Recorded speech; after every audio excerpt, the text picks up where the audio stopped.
what's up, everybody? Sorry, interesting way to start the stream. Okay, this. Let me check. I just noticed one of my lights is missing. Okay. My wife probably snatched it. I think she said she was going to do a recording. She records music for this band that she's in. I don't think it really changes the light composition of the room that much. Usually, so I have like these lights here that kind of shine on this side of me, and I've got this other one over here. Usually there's one that's sort of behind me, but or that's rather in front of me behind the computer. But I think it's fine. There might be a little bit more shadow, but whatever. Okay, I was just worried that my daughter had knocked it off or run away with it or something. They aren't that expensive. Spoiler alert, my lights are not that expensive. Get out of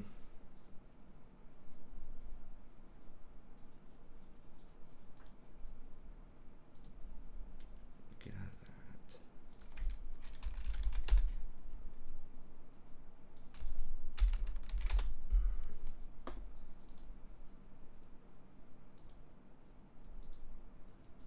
Anyone dodge this? The Akali's 46%, and I think just everything, like our jungler's autofill. Well, I guess our jungler was 65% on Lilia. But yeah, that just wasn't anything that exciting. And they had a very good comp. They had Rammus plus Jinx.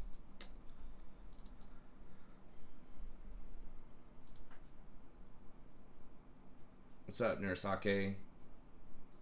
Lucas, Tiny. What's up, Justin?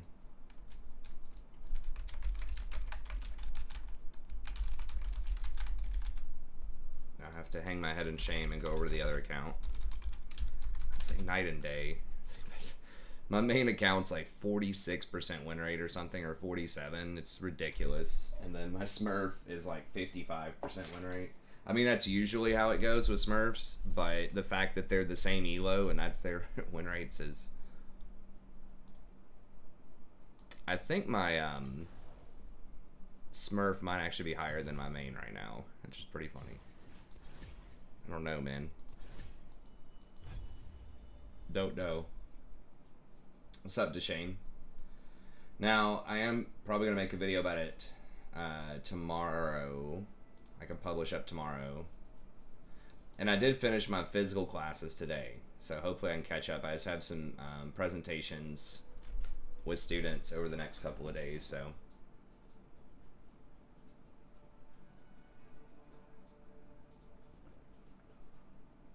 should be able to catch up with everything. Hopefully get back to making more content. I'm also kind of getting close to 60 on my leveling, so yeah, that's what I was gonna say. That's what I was gonna look at. Was the behavioral system changes. I did read that at school today, and then I'll do a patch preview and all that stuff probably tomorrow. So I can look at it now, but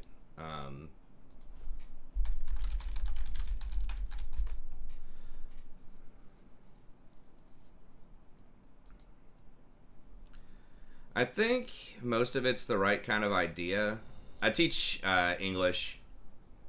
Usually to freshmen and sophomores, persuasive writing, research methods, you know, all that super fun sounding stuff. It is a lot more interesting than it seems, I think, but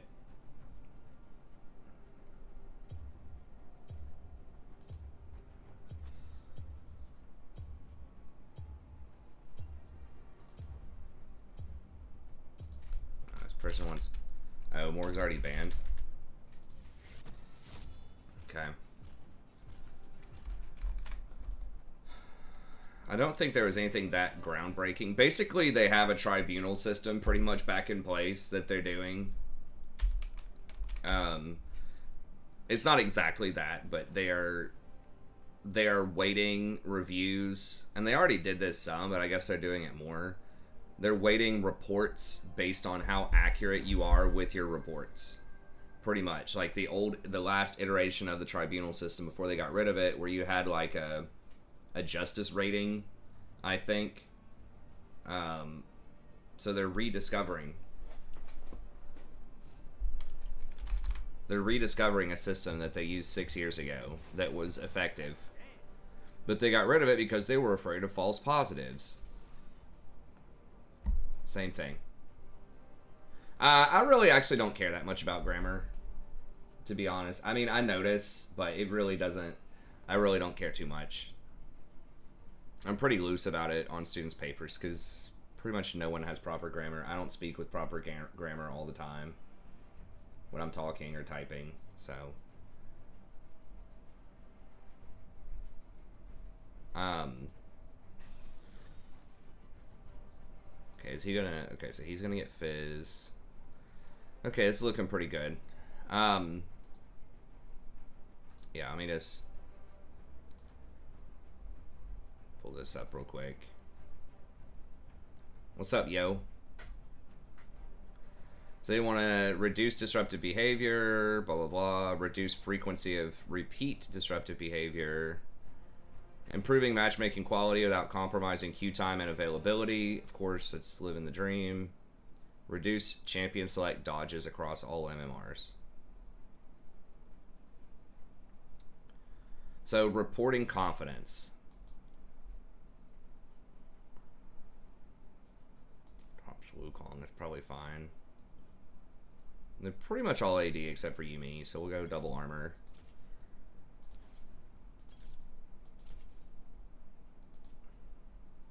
So, basically,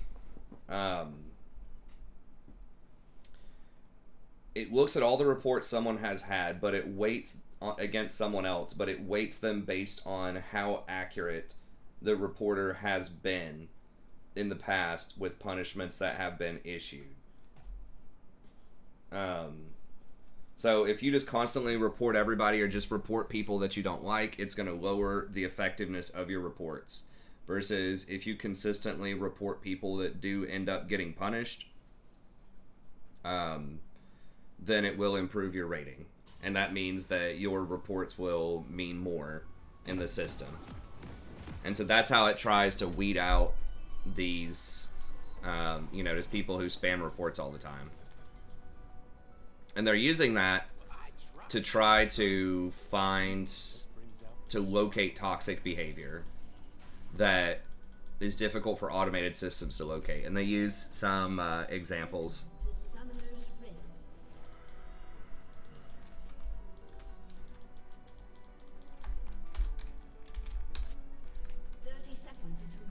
So, I like it. I mean, you have to have humans make the judgment call on other humans. AI is just not going to be able to catch a lot of the,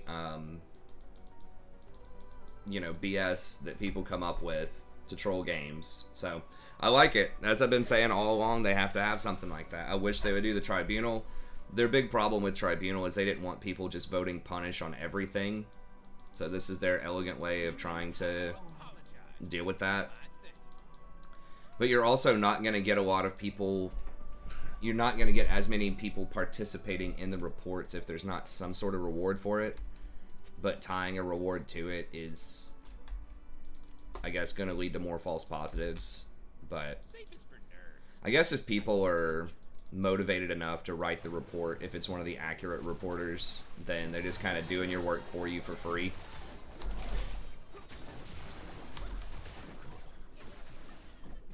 Yeah, I'm going to get to the other things, Black Falcon. I don't really think it's going to matter or change that much. So, the dodging penalty, they're just adding on your third dodge, you get a 16-hour, I think, or a 12-hour lockout instead of a 30-minute lockout. So, there are some cases where that matters.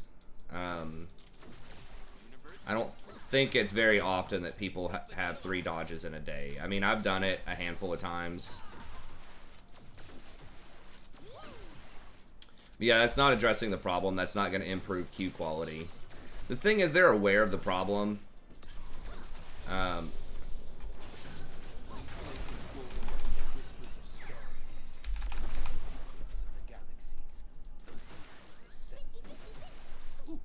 almost got him.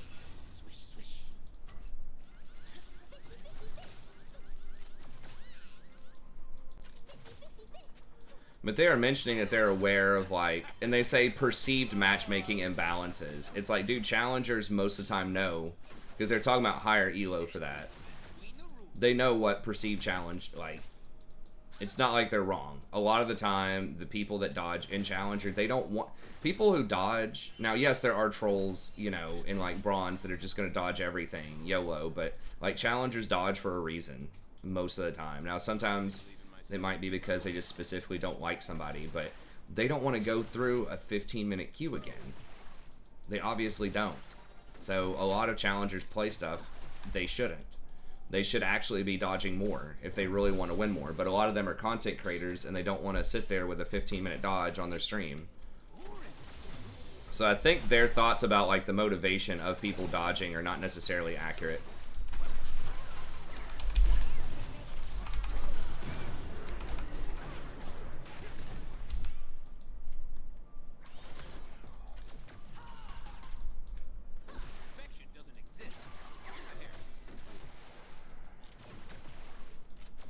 She should have jumped forward. She got scared. I mean, I guess Kaisa still does have barrier.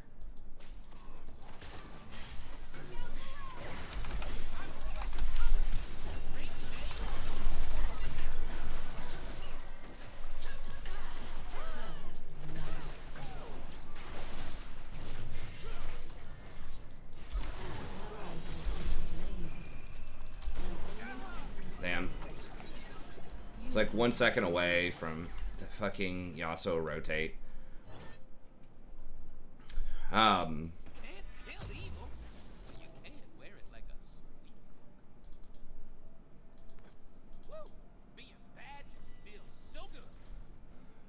Well, okay, so they can't fix the MMR system. Because, like, the problem with the MMR system is it cannot accurately assess.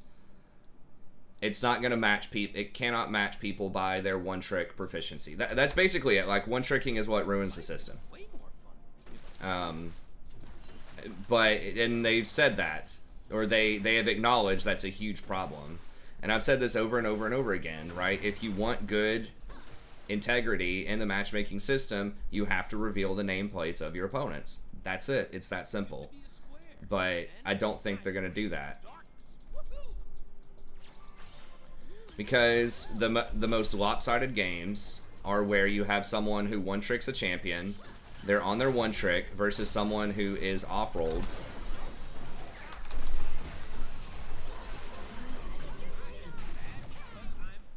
Versus someone who's off-rolled. So if you get, you know, especially at higher elo brackets. So if you get, you know, Riven, who, top lane, who's,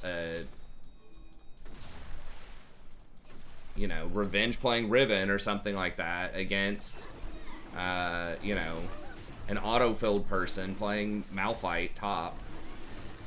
It's pretty much no hope for that lane. And so if you reveal the nameplates, it just gives so much more information. First of all, it's obviously going to make it more difficult to one-trick. So it's going to encourage people to have a more diverse champion pool, which, you know, will just overall make people better at the game. Which, from a pro perspective, would allow, like, better development of amateur talent, which is something everyone's been crying about the whole time, too. So it would also help solve that issue. Because you'd get better, more authentic practice in solo queue. If you're trying to prepare for pro. So at the top end, that would be really good. And it would also allow you to mitigate the... So not only would it make it a little more difficult to sort of... or would take some of those worst case scenarios off the table, which is like one-trick versus auto-filled. But then you can actually sort of see who's auto-filled on your team and who's auto-filled on the enemy team. You'd have more information, so you don't need to dodge as much, right? Because if you have an auto-filled top and they also have an auto-filled top, then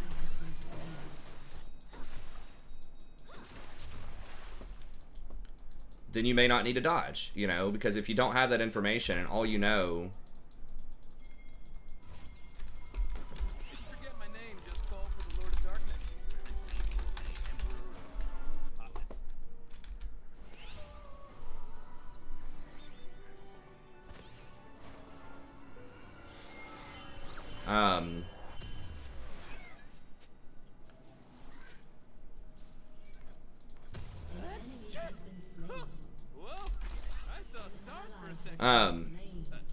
So that, because right now it's like you have to dodge because you don't know what the enemy team has. So you kind of have to assume they're going to have someone on their main role who's playing a main champion, right? And so if you have an autofill and you don't know what they have, you know, if you're assuming that they're on their main champ, it's going to look like you have to dodge more than you probably do.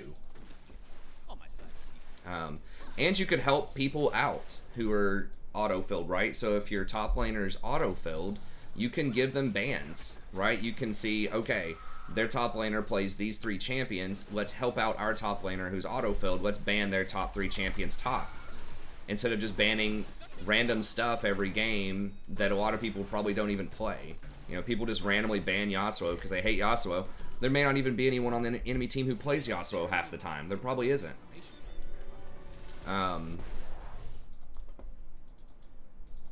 So just being able to use those bans to help mitigate actual imbalances in the queue like it's supposed to.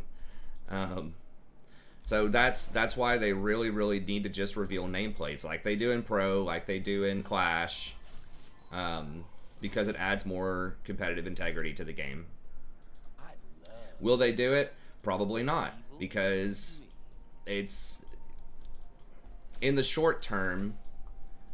People really like to one-trick, right? People like to play their favorite champion and buy skins for it, and, you know, sometimes people only play because they play their favorite champ. And I can respect that. I love it. You know, I play Rakan a lot. So I can totally sympathize with that. Shit.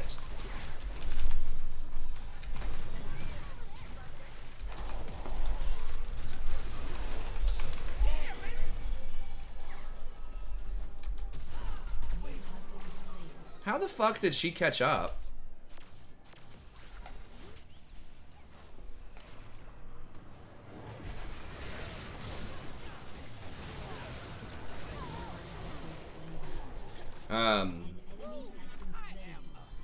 But yeah, I mean that's how you deal with it. So I don't really like their approach that they're taking to it, which is basically let's punish people for dodging.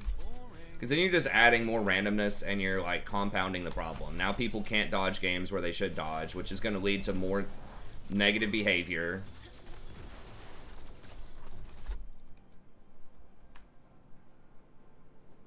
People may not always coordinate to do that, but I guarantee you they would in like Diamond Plus.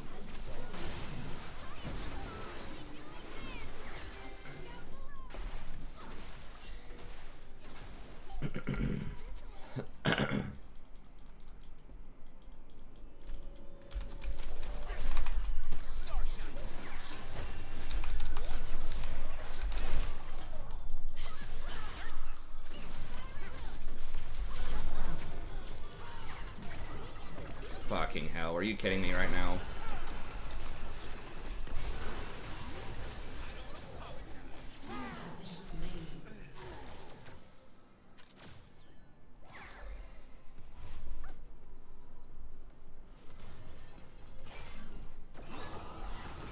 She auto-attacked the Yumi like twice. I should have put my control word in the bush, I guess.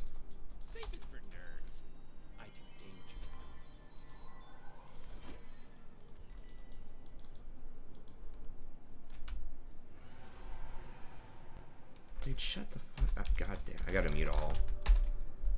This Hecarim, this Nunu's getting like out jungled 50 to 1 on the Hecarim. Hecarim's just always there. He's like, guys, quit forcing stuff. It's like, hey, how about start jungling and show the F up to a fight at some point in this game? Hey, what's up, Dylan?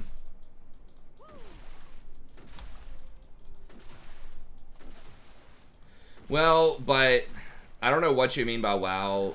Are you talking about arenas or are you talking about dungeons? Because the problem is, a lot of times, like, there's much more of a shortage of roles. And it doesn't really take 15 minutes to find a game. If you're in silver, it's going to take, like, 1 minute. But the problem is, even if it gives people their role, like, there can still be, like, huge imbalances.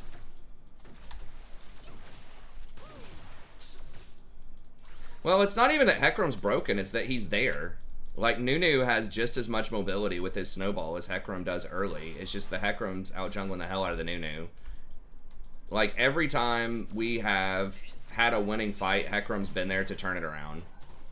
Like, literally every single time we've had a good fight.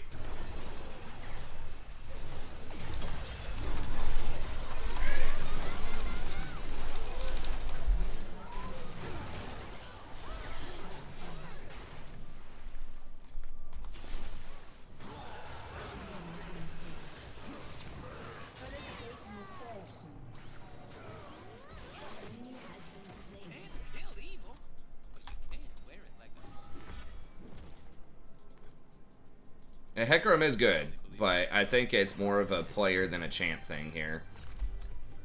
Retail dungeons. Yeah, it's just that doesn't have as much competitive integrity too. Like, you can carry a lot of people through. And people aren't going to be auto-filled or a lot of times in that stuff, right? Like, people are going to get their main role. Their sparkles are so darn sparkly. Hey, what's up, Calvinist? That's my opinion. They're not going to do it. I don't think it's about one-tricking, like, anything with team comps, or I think it's just simply comes down to one-tricking leads to the worst-case scenarios in matchmaking most of the time. You're heavily incentivized to one-trick, too. I mean, that's the best option. If they don't reveal your nameplate, then the best option is one-tricking, because you're going to have the most experience on that champion, and you want the most experience possible on your champs. So Perfection doesn't exist, except for my hair. they're not going to enable it because by default, like, no one's going to enable autofill.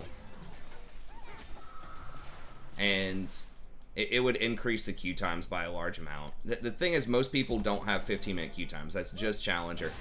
I think they should at least test out the nameplate thing in, like, Masters Plus and see how it goes. Or that might be the best place to do it. Because, honestly, like, they should do the nameplate thing, and they should maybe just get rid of dodging, period. They're like...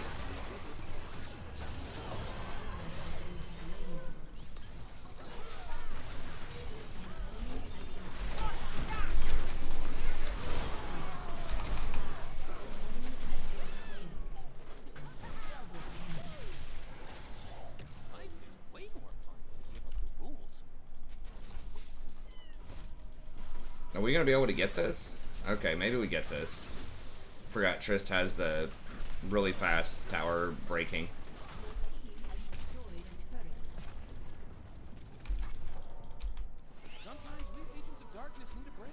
What's up, Ben? So I think they should try that out at the highest levels, because that's where dodging is most impactful, because they have such a huge huge wait timer on stuff. I really don't think it matters that much in, like, gold, silver, probably even platinum. I don't think most people dodge anyways because they don't understand the power of it. You know, they'll just play the game out and then complain that the teams were imbalanced instead of noticing they were imbalanced in champion select and dodging.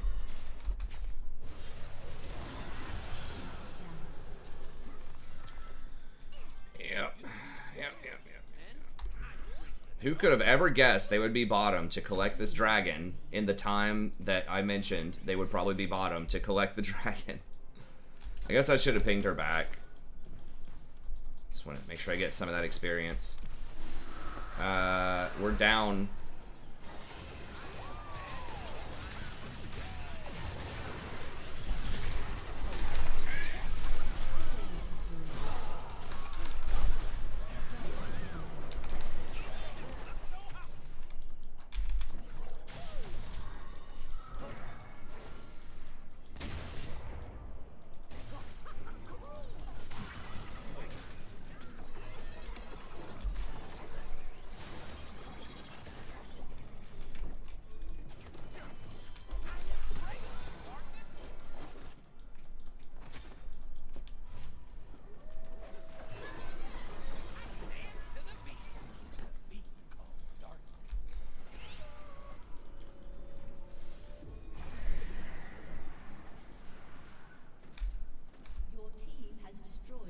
I totally agree, Jay. I totally agree. I don't think they should punish dodging harder without doing more to get rid of autofill. And the thing is, like, autofill actually doesn't matter as much as people think it does. Like they say in there, but you have to assume the worst because you don't have information to the contrary. Because you just don't know if the enemy team is a one-trick or not. So you have to assume that they're on their main role, when in fact they're probably not, most of the time, right? But they can't guarantee you autofill parity. And, damn it, this is actually really annoying that I can't complete these boots on time.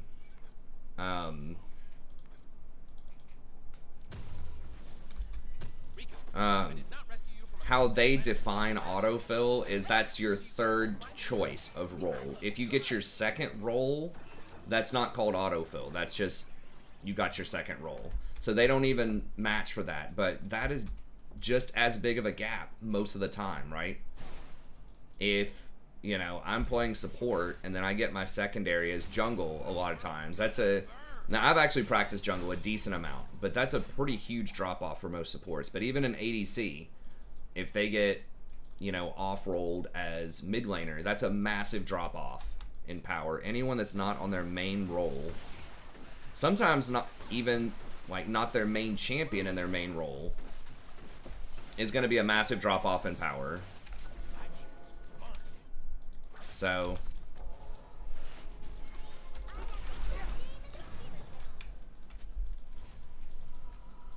but it doesn't think of that. But yeah, the autofill parity, they're trying to do that, but that's only if people are on their third role, not their second role, getting matched up. So if you have someone who's off-rolled top versus another person who's off-rolled top, maybe. Another way they could try to do it, and they tried this and failed, was matching by role, which was a good idea. Which is basically, if you are filled top, you have a separate rating for top than you do for support role, for example. And so if I'm a, you know, currently a platinum top, but maybe, or a platinum support, but maybe I'm only a gold top laner, and I have to play top lane.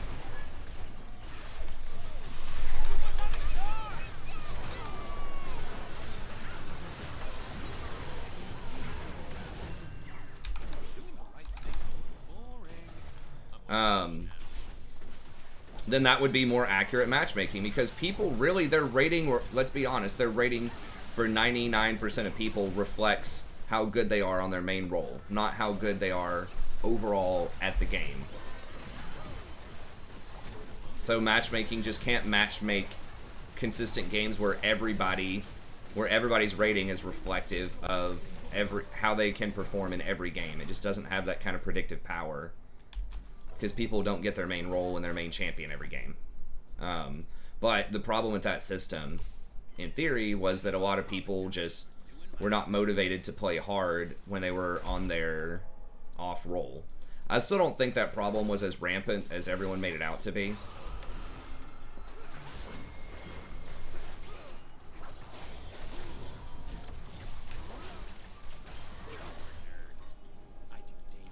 One of them dead? Wait, why though?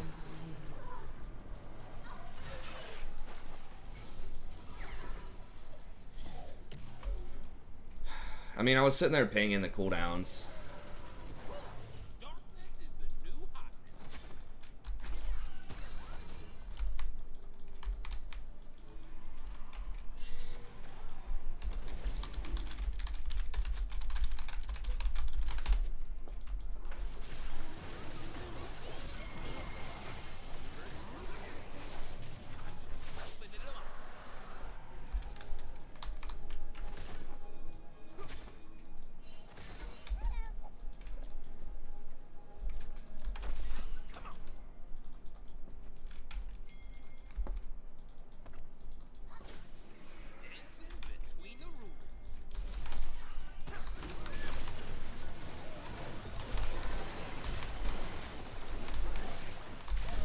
Oh my god, they actually listened to a macro call. See, because I pushed middle right there, it put the thing in their base. It put the wave in their base, so they had to go catch it, so now they can't contest Baron.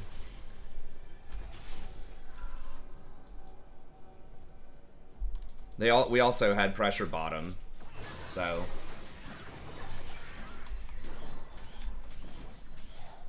But yeah, so they tried that. I actually liked that system. I thought it was very a very smart way to deal with it, but apparently people would just troll too much. I think it was mostly just a lot of people didn't appreciate it, especially content creators and challengers, and just talk shit about it until Riot decided to change it back. I think that's pretty much what it came down to. There's like a very small portion of the population that was abusing it. At least from my perspective, from what I was seeing in games, and they just pulled it back. No, they aren't going to do it again because everybody complained about it. But, I mean, it's simple. All they have to do is just reveal nameplates.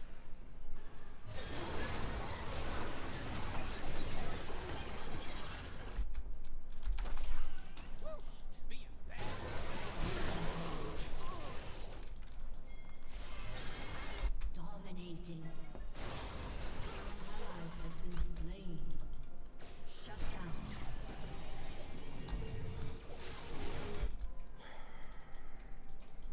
Life is way more fun. Your team has destroyed a turret. Your team has destroyed. Does he just win? Damn it, if I would have stopped Kaisa, he could maybe just win. If I would have... Damn. I don't think he's going to get it, though. Shut down. Yeah, if I would have Shirelia's and ulted in there, I could have stopped the Kaisa, and he would have just won. I wasn't watching the Nexus HP pool.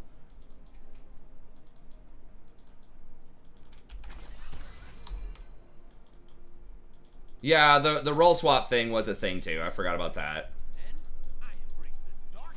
Woohoo! They would have had to find a way to deal with role swap. Give me the gold. Has destroyed. I got 50 gold. I got some local gold. Not as much as I would like.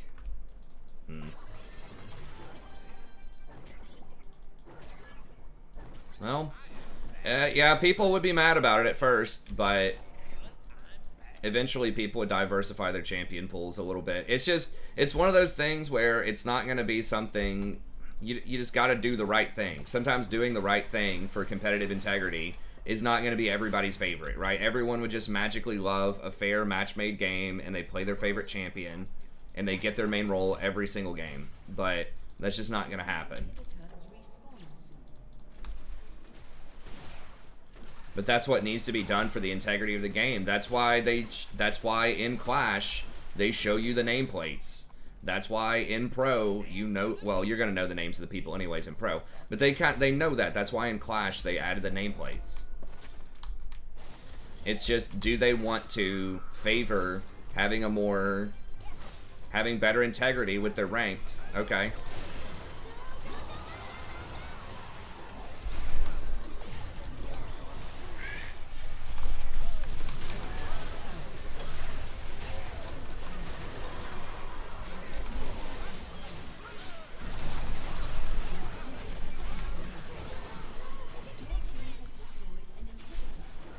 Do they want to favor having more competitive integrity and ruffle a few feathers, or do they want to keep screwing around with the system and have imbalanced matchmaking sometime? And the only way to deal with that is dodging. I know dodges are really annoying. That's why I'm saying they should roll it out first with Masters and see how it goes. Those people are already used to it. If they play Clash or they're amateur trying to go pro, they need to get used to that anyways. It's better training for... And people complain about that again. Oh, the imports. Why are the imports always better than Americans are? It's because Americans, more so than any other region, one trick in solo queue. And so you can't get good practice for the reasons that I just mentioned in our solo queue system. There are other factors at play too, right? That other places just have more players than we do. And that just means you're more likely to get talented players out of there, and they're going to be, trained better through tougher competition. But that certainly would help on the competitive side. So I think that they should definitely do it in Masters Plus. They've already gotten rid of Duo Queue in Masters Plus. So I think they should reveal nameplates in Masters Plus and just see how it goes. Just ask the high-end players. do you feel like these games are more fair now that you know the nameplates or whatever? Now I know some streamers, you know, a lot of people make a name for themselves by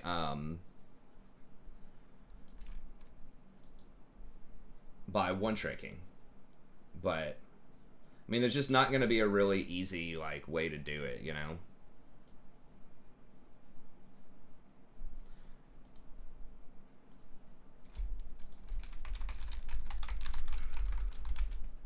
Now, like I say, I play Rakan a lot, right? Like you know, can kind of one trick, but I mean, it's not like your one trick is 100% going to get banned every single time, right? Or a champion that you enjoy is going to get banned every time. Sometimes people might still opt to, you know, ban generically strong champions, right? If you're, you know, 52% and you play Orianna every game, and you like Orianna, you know, there's a chance they let it get through because they're like, well, do we want to ban Orianna or do we want to ban Hackerum here? You know, that type of thing.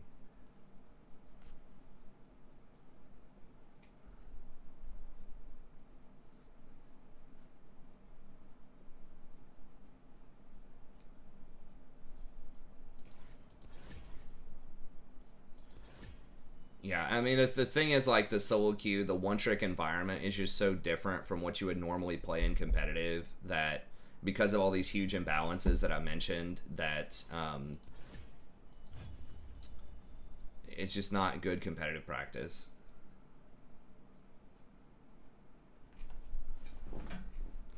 So, I don't know. Once again, I think it's something that... I really don't. I think people would get used to it over time if they explained it correctly, if they had a good marketing plan with it.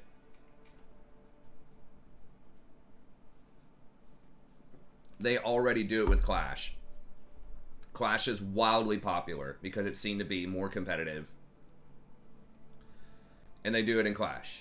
And people love Clash. People play, you know, it has huge participation in it. People enjoy it. People like watching pros, you know, and they don't play in that pro environment. But you could emulate the pro environment. If you just market it as it's better training for people in solo queue, perhaps, you know, as a better avenue for training to go to pro and to help NA out. You know, if they frame it that way and they can get the content creators behind it. If you've got, you know, Double If saying that he likes it and Tower One saying he likes it and all that stuff. If you have people at the top saying they like it, they enjoy it, and your messaging is it's better for solo queue and all this stuff, I think that eventually people would get onto it. They might. I mean, they might just ban your Yumi too if you have a high win rate with it. I mean, that's just gonna happen. Like, I probably, you know, they might ban Rakan.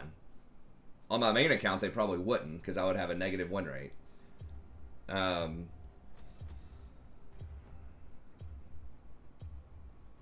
But it would just encourage people to just get better at the game. But most of all, it would just help with matchmaking, because then the worst case scenarios are taken off the table, and your team can help you mitigate autofills.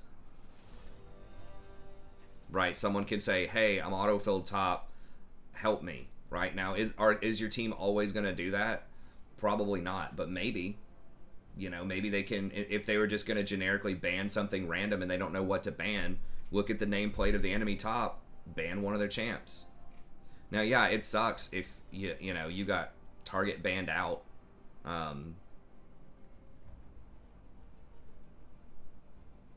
But I just think that it would also suck if, you know, you were auto-filled and you were up against a one-trick and you didn't know it, and you decided to play the game and you go 0-10 and your team flames you the whole time. I think that also sucks.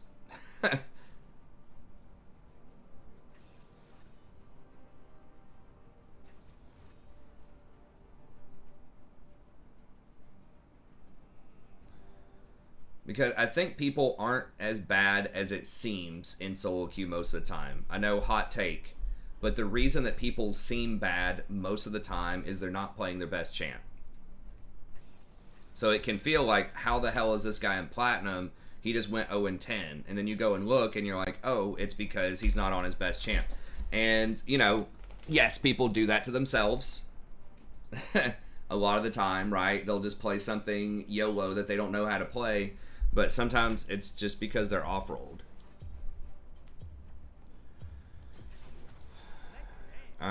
Is this... Okay, he's pretty good on Fiddle. Wukong's good. Wukong's still undercover, like, really good, I think.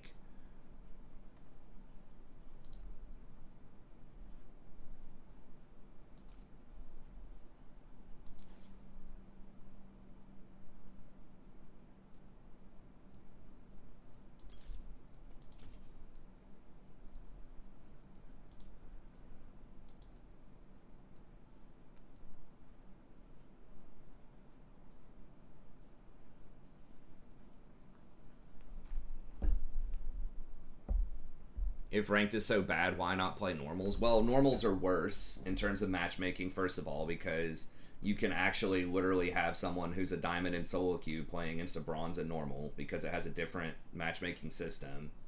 I really don't think ranked... I mean, I play ranked. I don't think it's that bad. I don't think it's as bad as everyone makes it out to be. It is what it is. You have to understand what it is and how to win through all the chaos.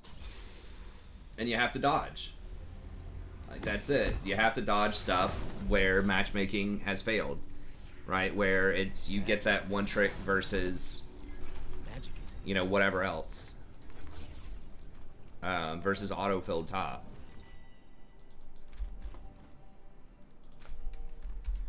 But it's really hard to cultivate that when you're the one person who's trying to be able to play multiple champions really well.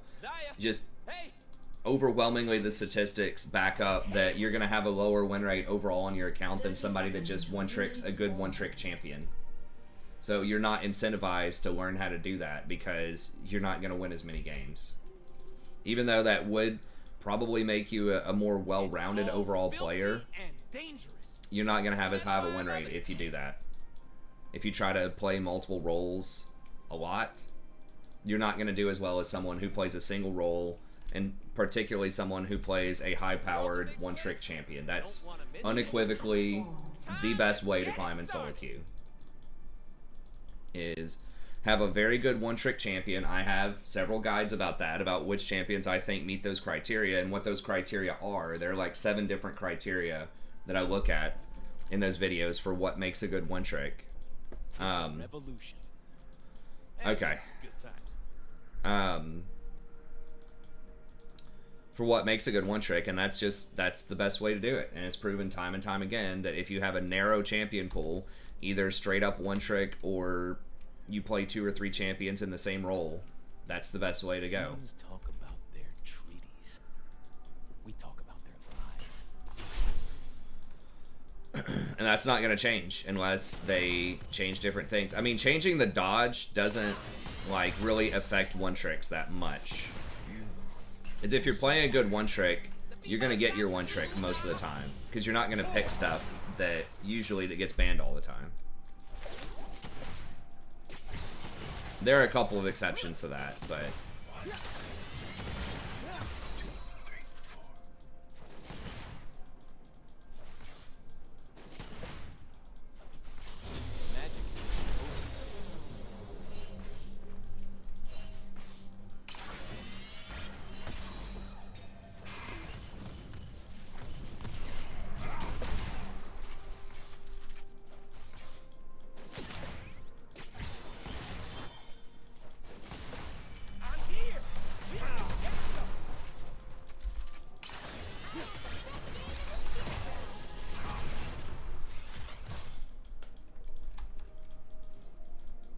Yumi is free low. I mean, Yumi's pretty good right now. I don't know if I'd call her free low. I think she's got a 50% win rate.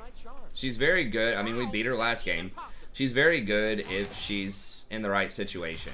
She's a very snowbally champ.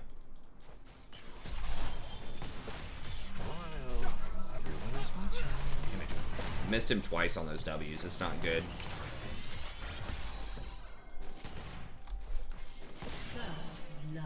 What's up, Sammy? What about dodging? They're adding on a time penalty for the third dodge, a greater time penalty at some point. So it's going to be a, I think it was a 12-hour lockout on your third dodge in a 24-hour period.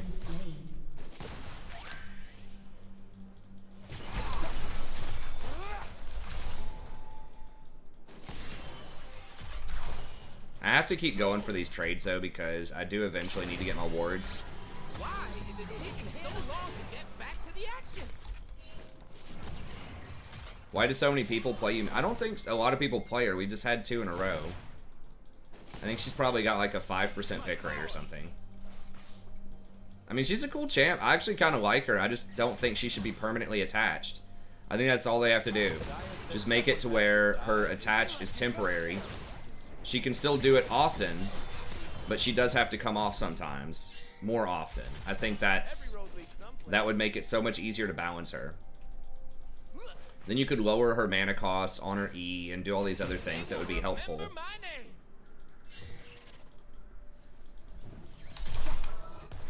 Hopefully I got the experience for that. God, TF's annoying as hell to go against though.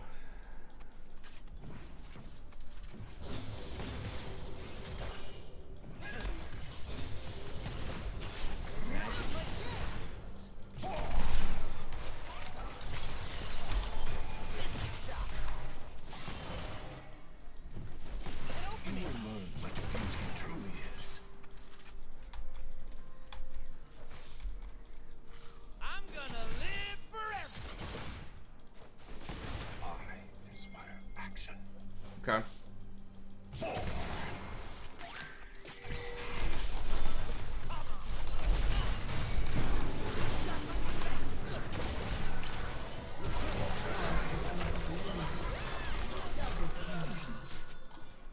Damn, I just barely missed him. He actually stepped forward. The Jhin just has really weird pathing. I feel like my allies aren't recognizing how amazing my cloak is. I mean, seriously. Rude. Does he have a smite?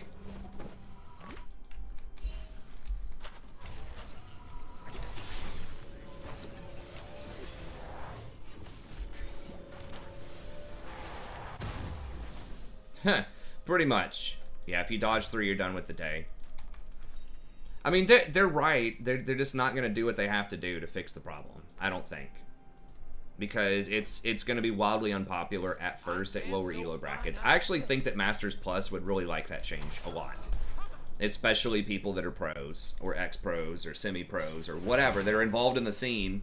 They would love the nameplate change, but, you know, Silver Jimmy, who just bought, you know, 5 different skins for Kai'Sa and One-Trick's Kai'Sa, is not gonna like it. And the thing is, Silver Jimmy is, you know, 70% of the players or something. So there's nothing, like, I understand why Silver Jimmy would be frustrated by that too. But sometimes the stuff that you need to do is not the most fun thing, and that's what it means. That's part of what it means to be a leader, is to occasionally you have to do unpopular things that are good for the group, right?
Justice for Silver Jimmy. Jimmy lives matter, that's right.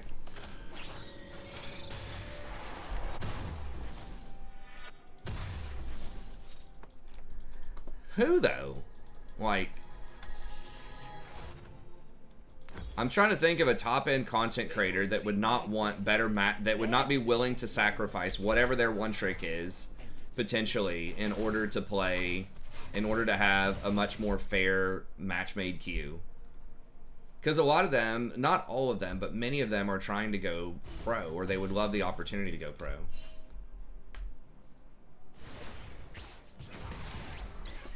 They think they can catch me. Like, Tower 1's not a one... I mean, he played Ivern. Like, he plays a lot of stuff, but he would much rather have better integrity. Stuff like Double Lift, Sneaky, you know, all of the pros would rather have it. Almost guaranteed. Humans think that They'd rather have it. You have to be serious. That's their problem. I'll end this now. Push him in so I can get wards, or at least get a ward down.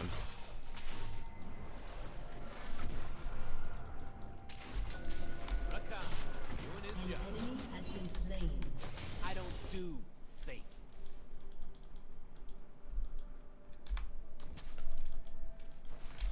Let me get over here and make sure I get this experience. I mean, there might be, like, some one-tricks, but I don't think there are that many content creators that are really popular that are, like, hard one-tricks that wouldn't be willing to do something else for better, like, match-made games. I mean, like, what I think about Yuumi is something about she should have to hop off. Her E should be a reasonable cost, An ally has right? been slain. Like, you know, 50 to 90 mana or something to attach, maybe less than that. And she should be able to attach for like 3 seconds at a time, and then when she unattaches, she can't reattach to the same person for like whatever a number is, 5 to 10 seconds. So maybe in a team fight, she can still jump around to other people, but kind of like Yasuo with his little dashes where he goes through minions, it's a cooldown per person that you attach to. Just so that she's more vulnerable, more often. But then give her back some of the other things. Like maybe she is, when she's in transit from one, like attaching to a person, maybe she's unstoppable. Move with it. Dance and dance. Maybe she's immune to CC or something when she does that. So she could use that to block CC like she used to do when she was first released. Y'all remember that? She could like eat an Ash arrow if she timed it perfectly where she pressed W right when the arrow was going to hit her. Damn it, Zion, where are you? So then she could eat hooks and eat arrows if she's close to somebody for like really high skill cap play. That'd be annoying as hell, but so maybe they don't bring that back, but just something like that where you give her more power in her kit, you add more skill expression, but you give her more pronounced windows of vulnerability.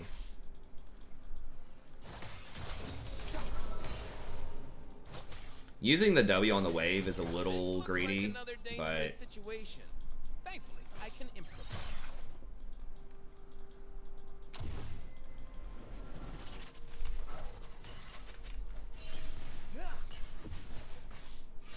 it is giving us some plates. Also, really would like to get the gold off of those tower hits. He just backed because he wanted Gale Force, I guess.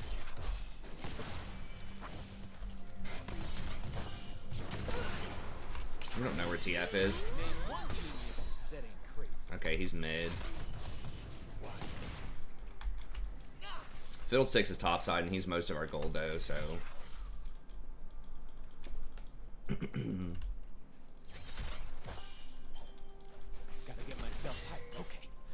They're gonna gank bottom and try to get dragon. Woo! All right.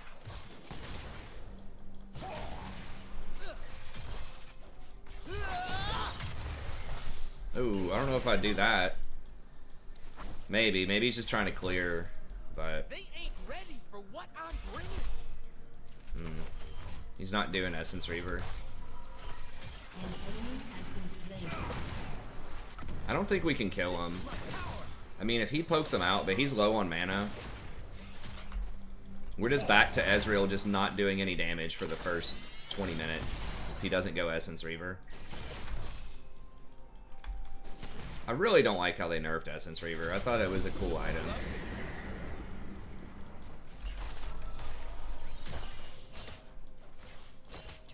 plating will soon fall.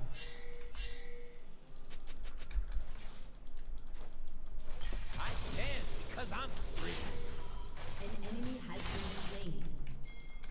An ally has been slain. Double kill. Fucking listen. Long ago, our sun danced upon the mountains like flames. Now they get a double kill plus dragon. Only the embers remain. They just had to greed out over that tower. Shut down. An enemy has been slain.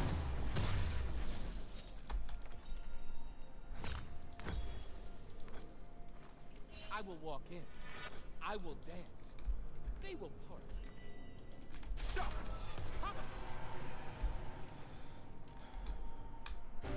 Yeah, I mean, they could make her auto attacks where every time she autos, it, like, lowers her attachment debuff on everybody that's debuffed. So maybe it starts at 10 seconds when you can't reattach. But then if you hit enemies with auto attacks or spells or something like that.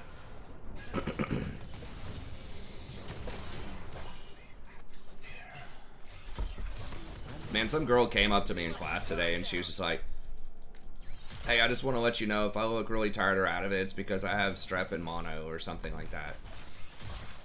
And I was like, well, why the F are you here? Get out of my class. I didn't say that, but I was just like, do you... I was like, you know, you can go home. I'll excuse that if you want. She's like, oh, I think I can make it. I'm like, well, I mean, everybody's wearing masks, but... Like, come on, if you're sick, just don't come to class. If the professor is telling you, you know, you can make it up and he'll excuse it, like, why not? Don't take a lot of work.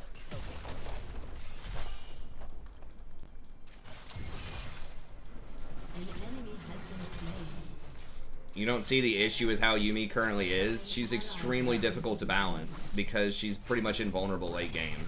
That's why the vast majority of people really don't like her, especially like in really competitive play. It's the same thing with Tarek. Why you never see Tarek played, or he's so hard to balance because he has an ability that is just too extreme. I feel alright.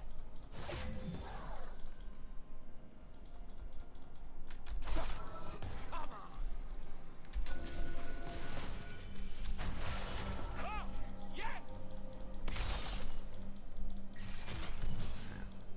Well, at least I got his Gale Force. My ult's on a shorter cooldown. I actually didn't have my W, so I didn't really think that through.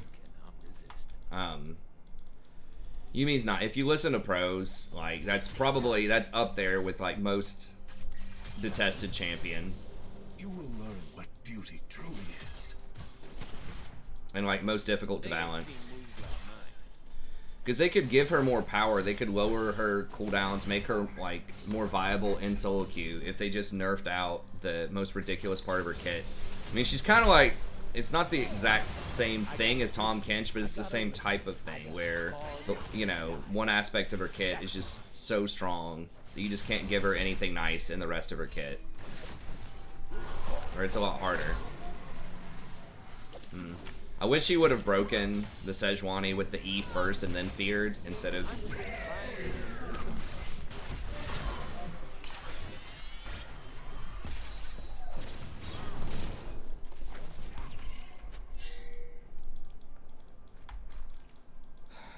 Gale Force is 90-second CD, so mine's faster with CDR.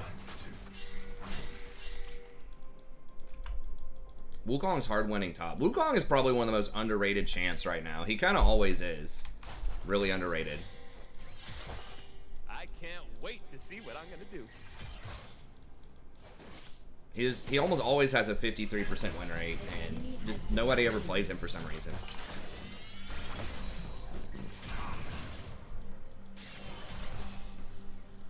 Ain't nothing I say should be taken Gale seriously. Force is 90 seconds. Why it's the truth. It was 1 minute, but they nerfed it to 90 seconds. 1 minute was ridiculous. 90 seconds is still very good. Quit messing around. I will make them dance. I will make them heal. Wow, Jen went Mercury Treads? I guess against Fiddle's Fear, it doesn't do anything. It's me. I should totally get paid for this. Yes. I'll end this now. Hey, what are you doing? It probably should be 2 minutes, yeah. Holy shit. Oh my god.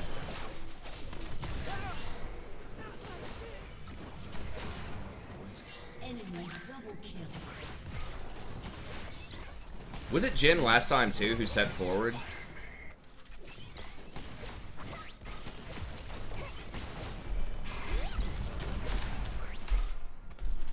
Your turret has been destroyed.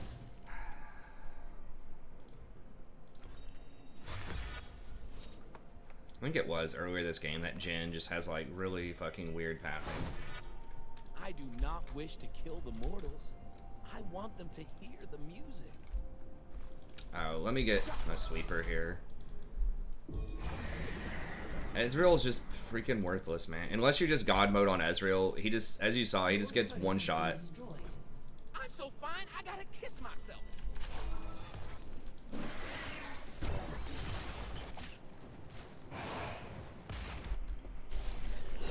Alright, if Wukong comes down, maybe we can do this. I don't need to understand the plan. I trust my luck.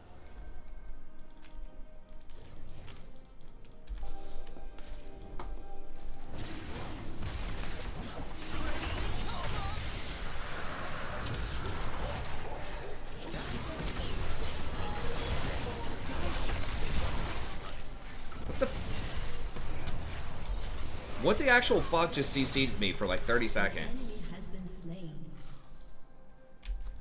An enemy has been slain. That was, I guess it was gold card. Did I get gold carded?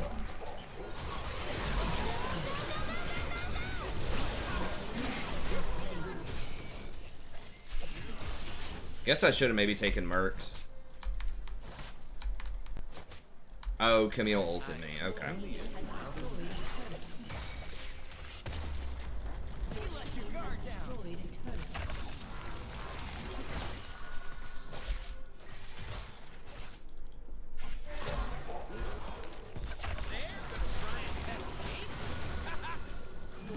Has destroyed a turret.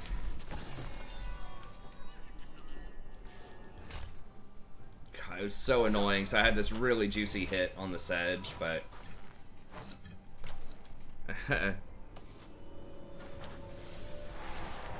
Jin, God, how does Jin have 5 kills?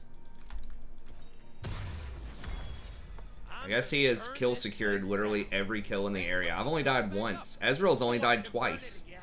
But somehow Jin has 5 kills.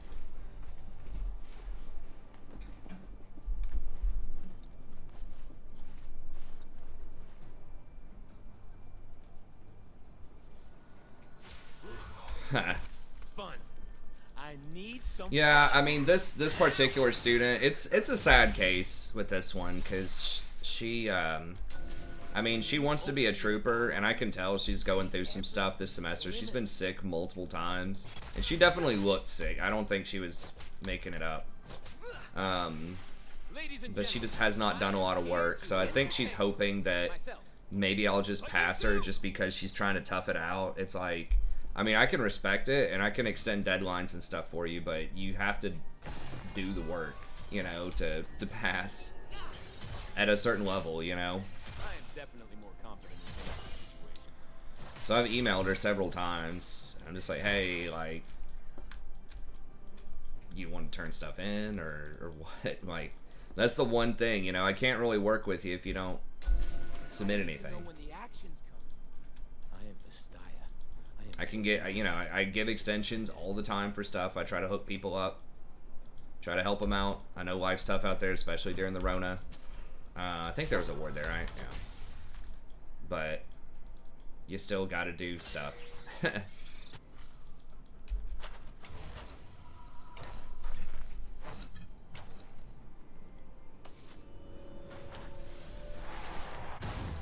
ally has been slain. Yes, it is. Where's it? Yeah, there's no objective other than Baron, so I'm not really sure.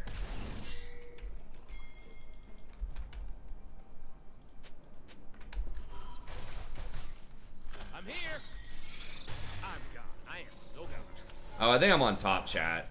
Sorry, I don't know why the hell it defaults to that. Hold on, let me put it on live chat. Did I accidentally ignore somebody's something or other? Let me see, live chat. Okay. I don't see anything else that popped up that was filtered by top chat. But there we go, we got it on live chat again. Your turret has been destroyed. We don't have Ezreal, we don't have Wukong. Or, Victor.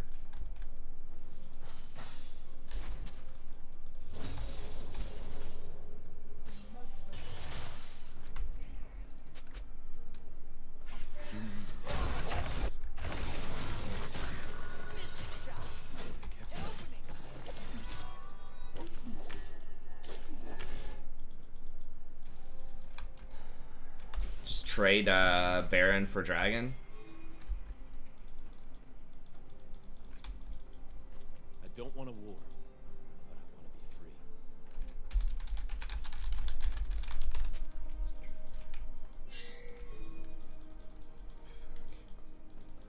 Not the other way around, boys. God damn. If everyone was right there, we would have just aced them, probably. Why do people just not give a shit about vision? Like, is it not obvious why it's strong? I mean, I guess we have vision down here too, because people are actually warding on our team.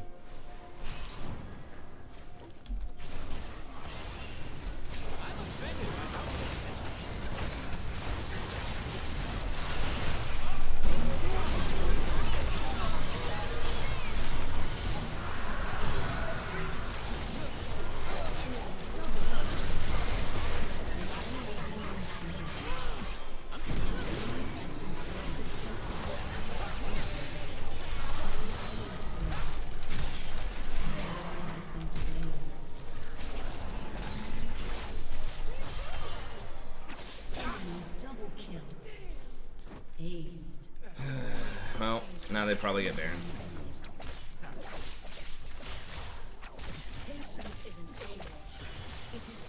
Okay.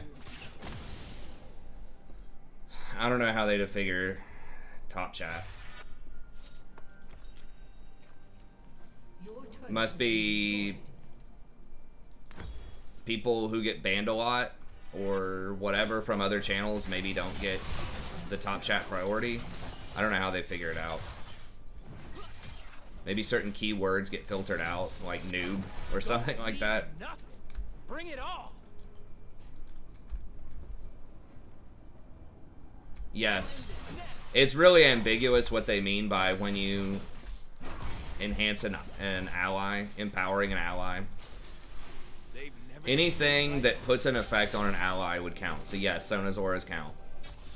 I still think that we could have just traded Baron. Or, like, actually engaged on them, you know, with Fiddlesticks.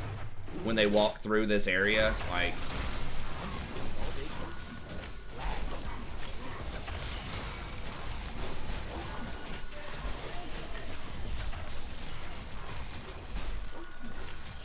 Okay, well, we just get Baron for free, I guess. I dance because I'm free.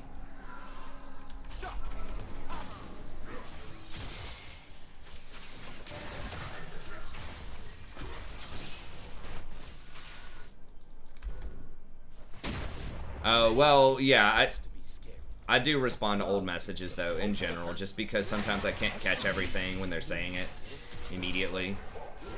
And I just can't process all the information also. There's just a chance I just can't, you know, read everything.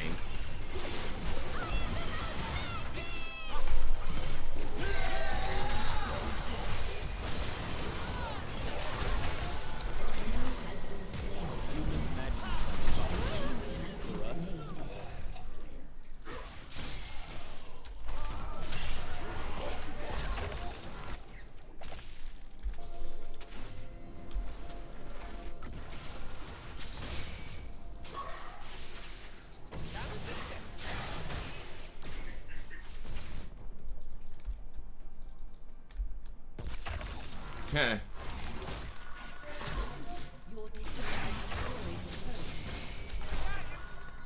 There's wildness in the bees and the flowers. It's just a fury humans can see.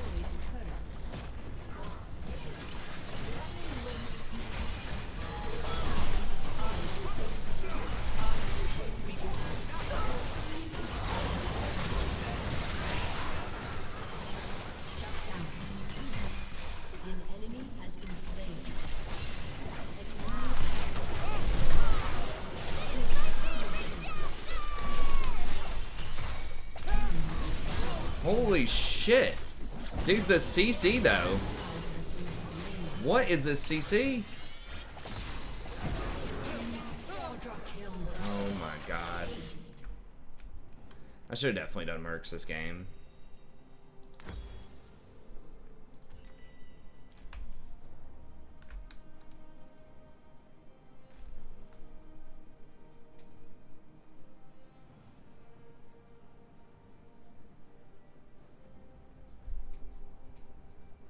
Well, I guess there's nothing for them to get. We should still be able to position for this, and they do have inhibitor down top. Maybe going for mid was too greedy. I thought we could outplay it. I mean, it was like freaking 4v3.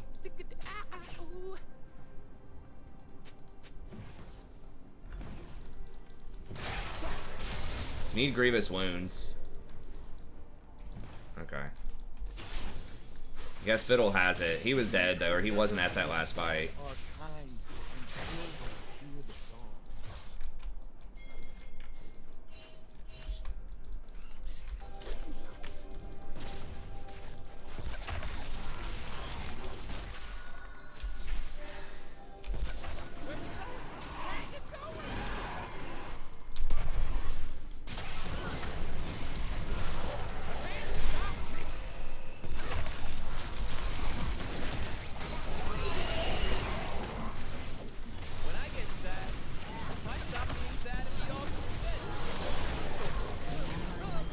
We got flanked.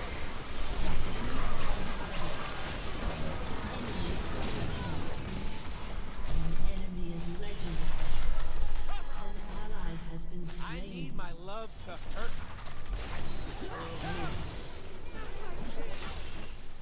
We just saw what is the fucking range on this shit? Is it literally like full map once he's level 16?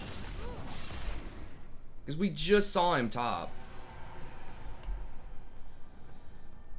I guess going on Sedge was a bad call. I thought we could blow her up. She was like 100% alone for like 5 seconds and just no one could kill her. Because we have a freaking Ezreal ADC who decided to go for Dustblade against a Mega Tank. Yeah. I guess I just wait for the opportunity, and we have to get TF, Jhin, Camille, somebody. Camille's gonna be pretty hard to kill too. Humans call it battle. It's just a dance.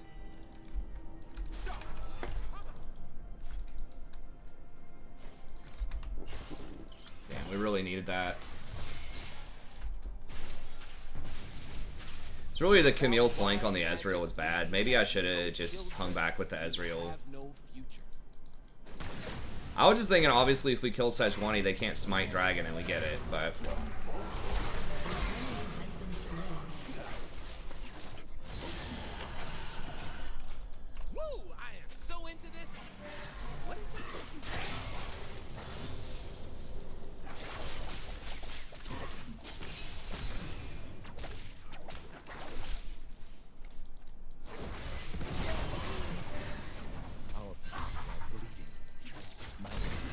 Yeah, I mean, we should try to go for this. It's exposed.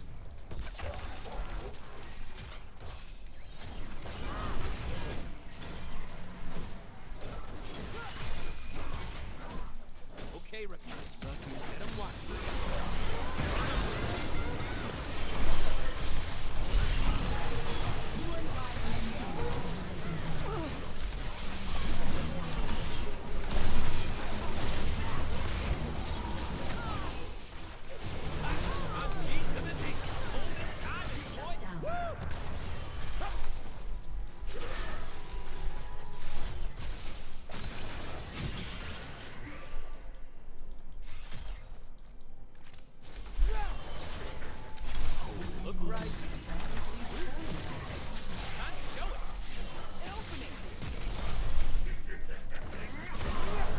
That seems pretty reasonable.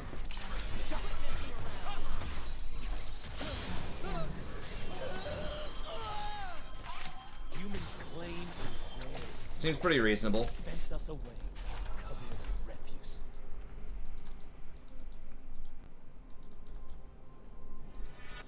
Your turret has been destroyed. Pretty much runs us down across the whole map. Can't target her. Heals like half an HP. Half an HP bar per E.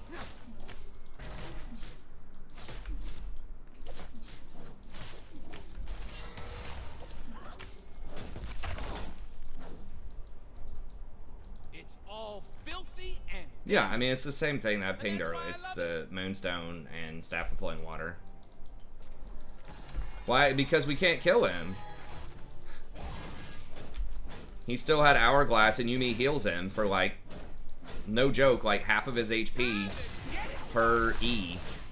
And he gets a 2-second stun every, like, 3 seconds with that build.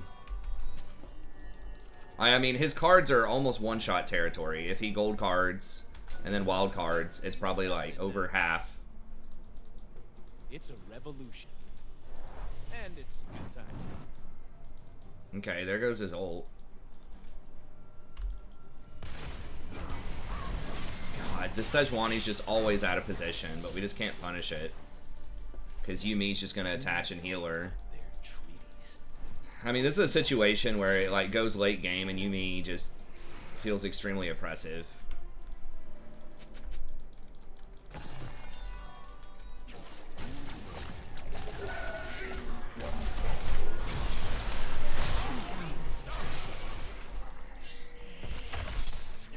Yeah, we can go over here.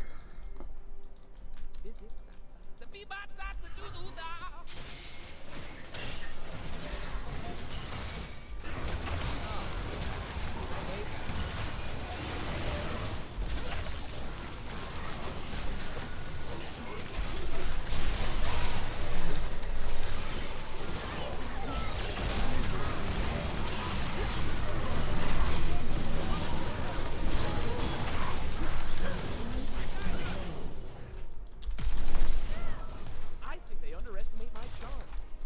How is that even possible?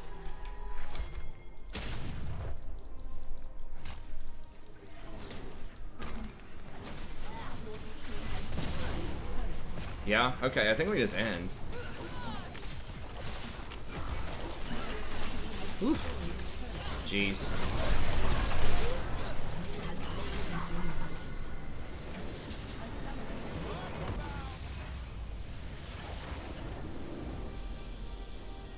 We do have grievous wounds.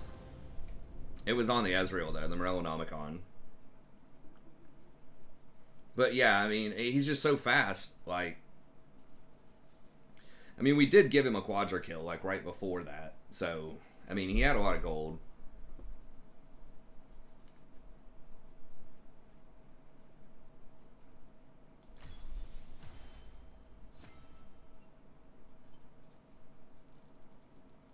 And the TF did have the rapid fire, too. So he was definitely on that, you know, one-shot kind of build with rapid fire Lich Bane type of thing. He didn't have a death cap. He chose to get the Zhonya's and Everfrost. So I think he... It's hard to say. Maybe against our team, I don't know. We did have a lot of really good sort of flanking AoE champions with Wukong and Fiddlesticks.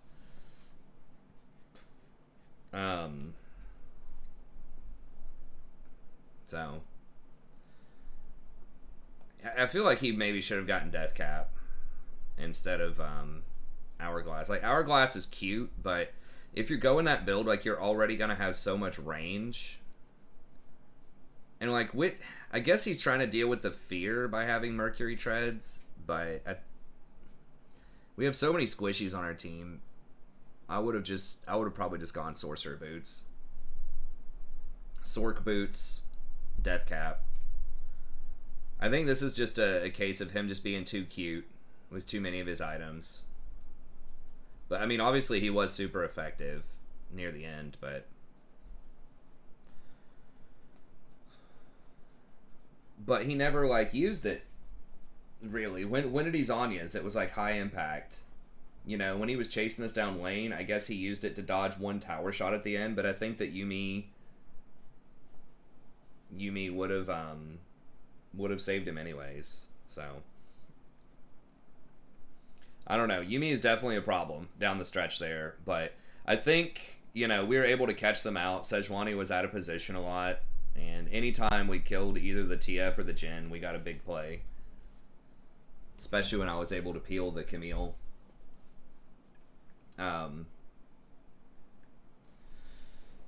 Weirdest, most of the time we were in the position first before they were for the objectives, and that was just such a huge deal. Alright, Dylan, do you want to do one of those coaching sessions?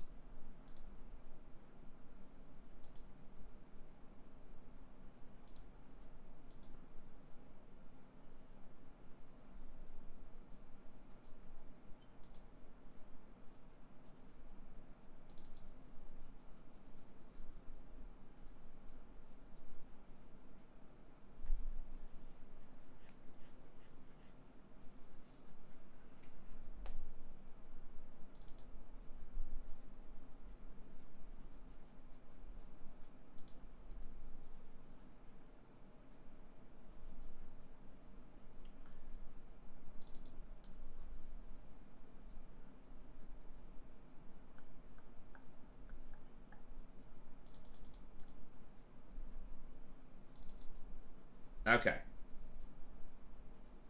Alright, I'll grab one of these here.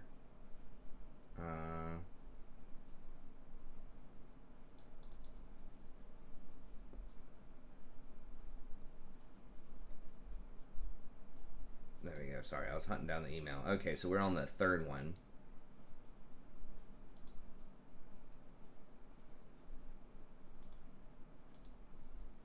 So that was another 3-0, I think. 2-0 or 3-0, I can't remember.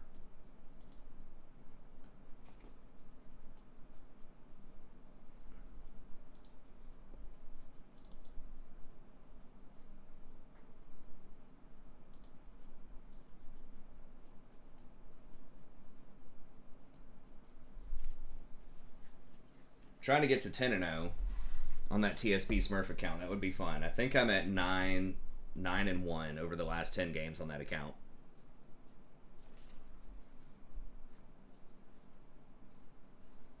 How have I not been promoted yet, though? Hold on. Let me pause this real quick.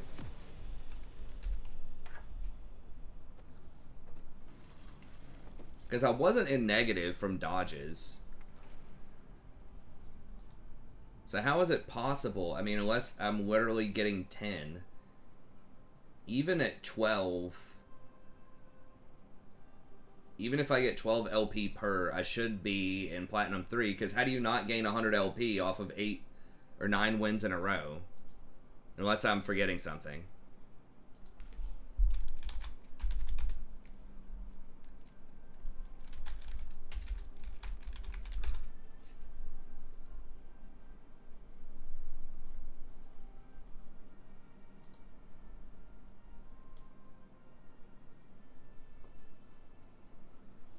Of course I think I can be Diamond. I've been Diamond before. It'll just take a little bit. Yeah, how is that possible?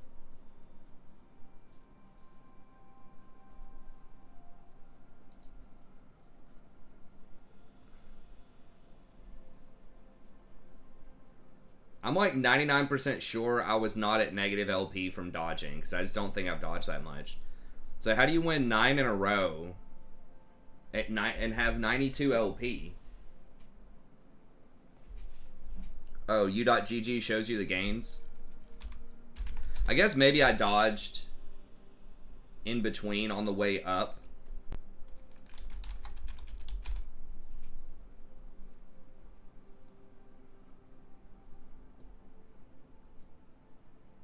Wait, what?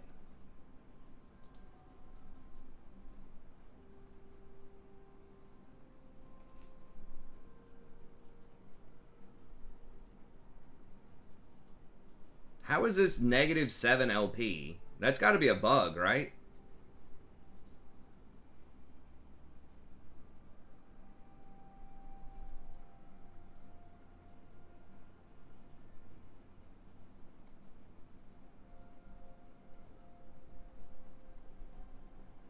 Twelve, 12, 14, 10, 13, 13, 14.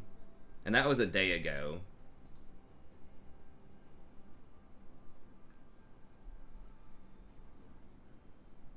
11.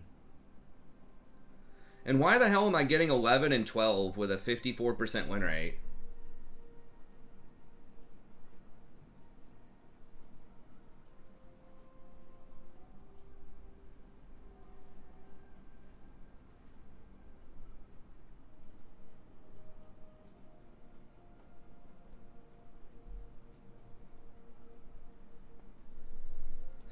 Maybe there were several dodges there. I don't know. Maybe.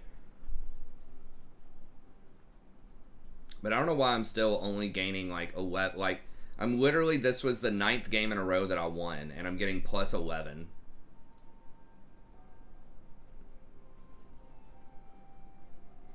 I hadn't even been at 0 LP for that long. I don't know. Whatever. That's really weird. But yeah, but why would my MMR be low at 54%?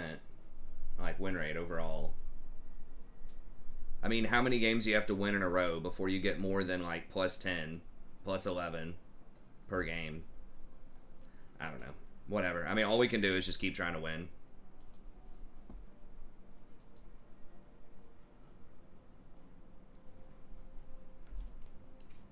It's in dire need of repair, but, like, how much do you have to repair? I mean, like, is a 9-game win streak not enough?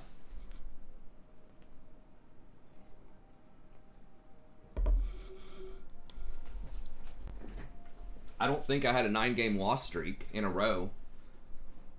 I think there was a time where maybe I was like 2-8 or something like that at some point where it was kind of broken up, but this should at least neutralize that, right? I mean, it's still a 54% win rate account. So, I don't know. Anyways, let's do this coaching session. So okay, so you're Yasuo this game? Hey everybody, welcome back. I'm the Strategy Professor. I'm going to be coaching Dylan for another game here. This is going to be Yasuo mid. So as I said with the previous game, you know, I am not a Yasuo one-trick. I am a support main who peaked out at Diamond 3 last season. Welcome to Summoner's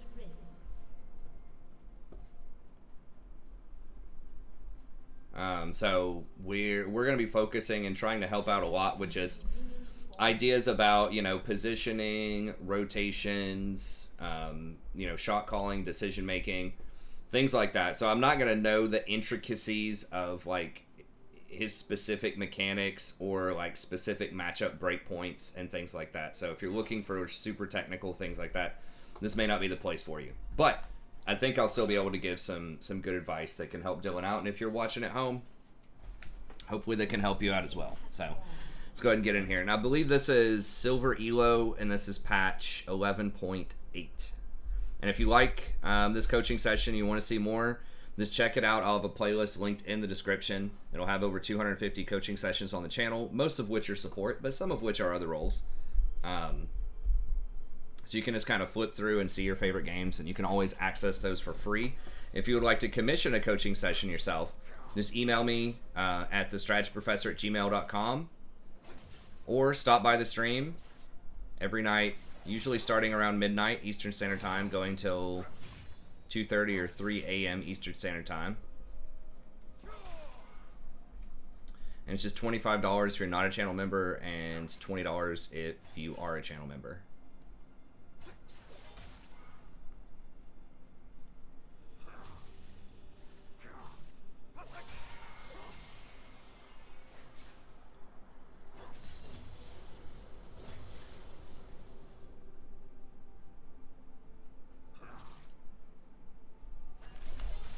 So I imagine this is probably a pretty tough matchup for Renekton. You might hear me talking in the chat too. Yeah, I mean, I think that's what's happening, Joel, but I just don't know why my MMR would be upside down, even if that were the case. I still am like positive 20 or 30 games or something overall. So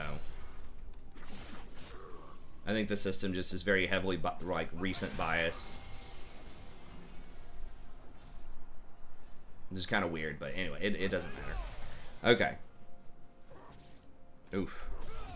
Missing can is rough. Now be careful with Eve. She's probably top side. So like we talked about last time, you kind of want to favor the bottom side. And I think Renekton's definitely a threat to kill you. So you want to...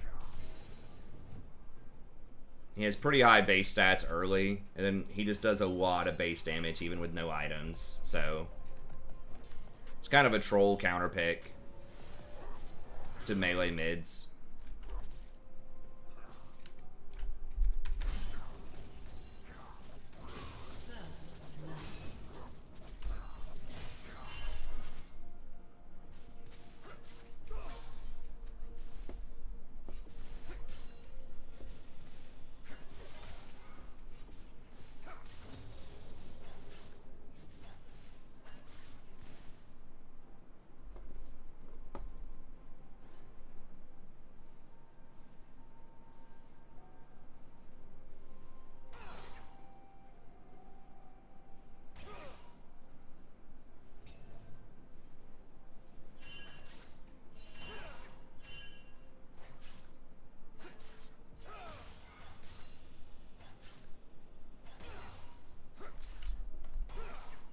Okay, Eve's top.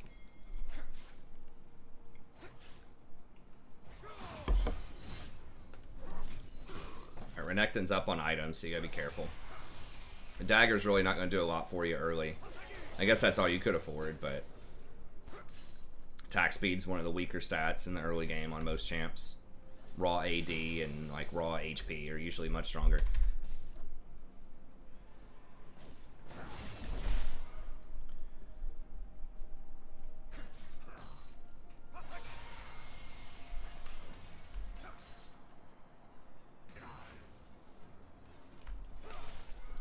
Eve's probably topside. Okay, so Renekton probably warded right here. You want to ping that out so Amumu doesn't waste time trying to come middle. And also so they don't spot him.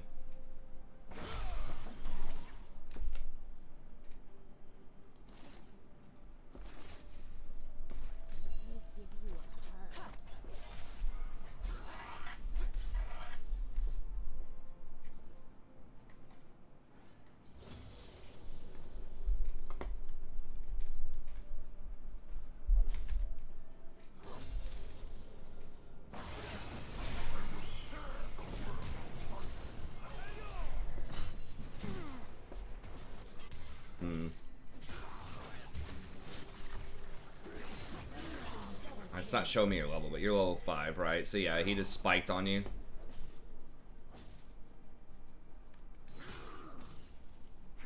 Oh, you are 6. You just couldn't get the whirlwind off. Yeah. I mean, there's not a ton to say here. He's just extremely difficult to beat early, unless Amumu ganks for you. Because there's just not a lot to outplay, right? Like, your win wall doesn't do anything in the matchup. And, you know, he can just point-click W you. And you can't really walk up and farm that easily.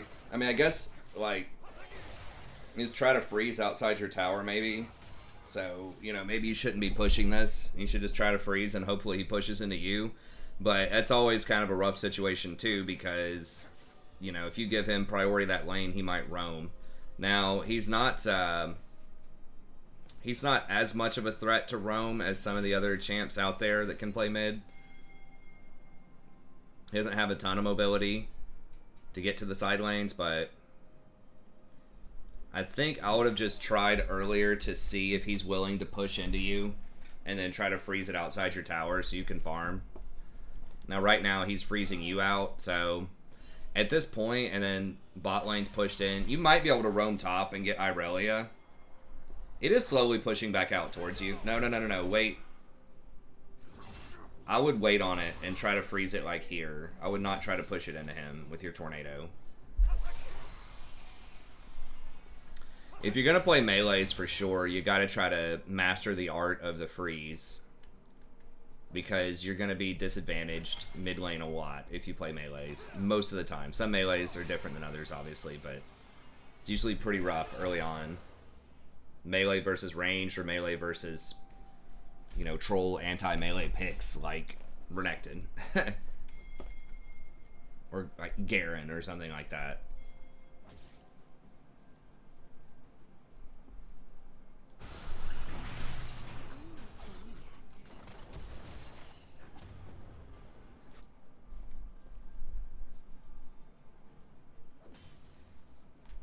Because, yeah, now you're just going to get frozen out. Okay, it is pushing towards you again. It is difficult to freeze lane, but I think you got to try. And just last hit under tower, because you can't walk up to him open field, or he's just going to kill you.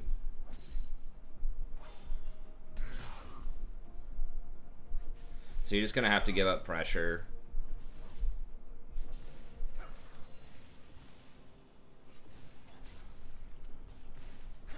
I definitely would not opt into this matchup if you have other choices. That is one thing about like mid and top is you can one trick. It's a little hard, like just depends on the champs, but like matchups, like the 1v1 matchup matters a ton in mid and top. So it's nice if you're a later pick to have some counter picks, but it's not always required. It's better to be on a champion that you enjoy rather than to play a hard counter to something. But if you have an option to not opt into a big, you know, tough matchup like this, then it's nice. But sometimes you're just an earlier pick.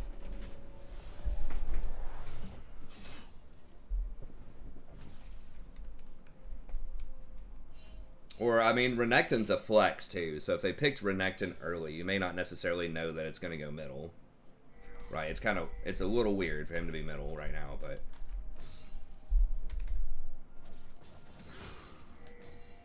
yeah. I mean, it's doable. I think later on, it's just early is rough. And you're not down, like, an obscene amount. You're down, like, 15 or something. CS 12 now, so...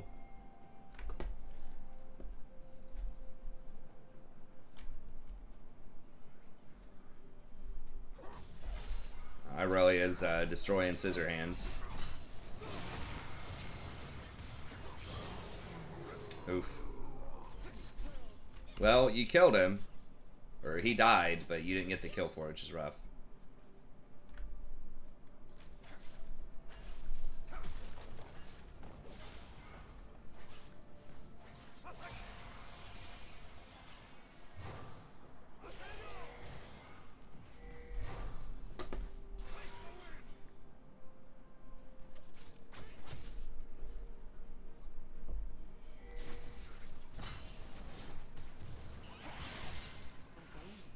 Okay. Why'd y'all not do dragon? So you killed mid. Okay, you don't have bot lane. I guess that's fair. So we talked about yesterday, like, number one thought in my mind is always, if you get a kill near dragon and dragon's up, can we get dragon? Right? But because your mid lane was backed, it's likely their mid lane was backed too. Eve was pinned middle. I feel like right here, well, now your team's losing the push. Maybe if you get this wave, well, now they're here and you're probably gonna die. I think you overstayed on it. Oh. No. Yeah. You know, a general rule of thumb, when you get a kill, especially in the early game, is you get one wave. You push one wave, and then you gotta back. Especially if you know the jungler's in the area. In a mid lane, jungler's usually in the area, right? Because they could be almost anywhere on the map and get there in 5 seconds or so.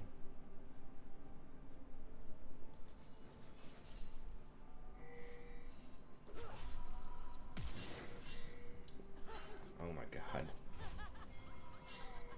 Even if he hits that, it's probably a death sentence, right? For him.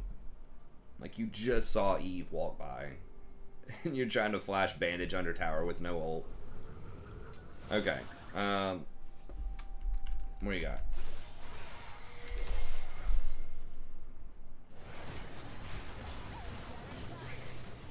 I would show up to this. Probably. Well, maybe not. Gwen's not there, I guess, but as we mentioned before, you gotta be careful about them rotating back onto you. Technically, they should do dragon, but they might also just kill you and then go do dragon. Yeah, it looks like that's what they're trying to do. So it's really difficult to escape as Yasuo. So she's going to cut you off. She can probably 1v1 you. Oh, yeah. Okay, well, you made it out.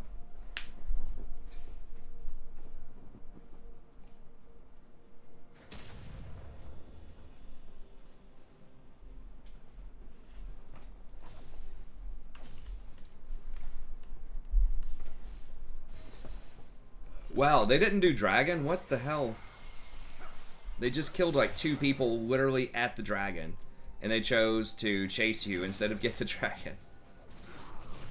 Okay, well, they're letting you back in the game. People who say they can't climb, this is... Yeah, you can. Because that was a huge mistake on their part. Because, yeah, like, your team... I'm not saying you, but, you know... There are people that, you know, will complain, oh, you know, my team's always bad and there's no way I can climb. It's like, the enemy team's going to make a lot of mistakes as well, right? That are appropriate for the corresponding elo. People are just going to make mistakes. So they could have had this dragon like 2 minutes ago. So now they're going to be much later on their dragon stacking. And they risked not getting it.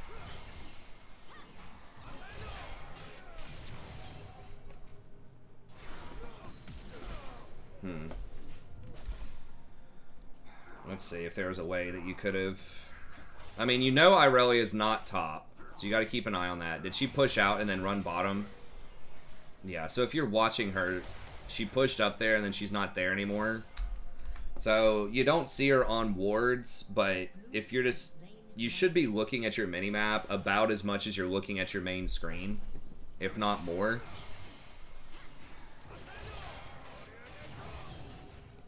So yeah, I think just noticing, you know, a change in her pattern that she had been pushing all the way up to this tower, and then all of a sudden she's not in the lane.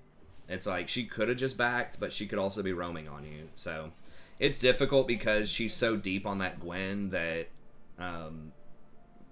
you can't get vision, right? Because she's running through your own jungle. So I guess you'd have to put down more defensive wards. I don't know if you have a control ward on the map or not, but a really good control ward right now would be like maybe right here. Just to stop her from running through your jungle as much, or just so you can spot her. That can also help clear out any vision they get in that area if they ward it. Gwen's probably dead here. She's just inting to get a tower.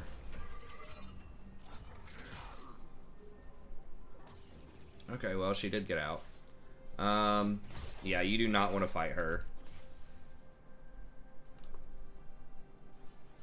And she's got blade plus steel caps. That's bad news.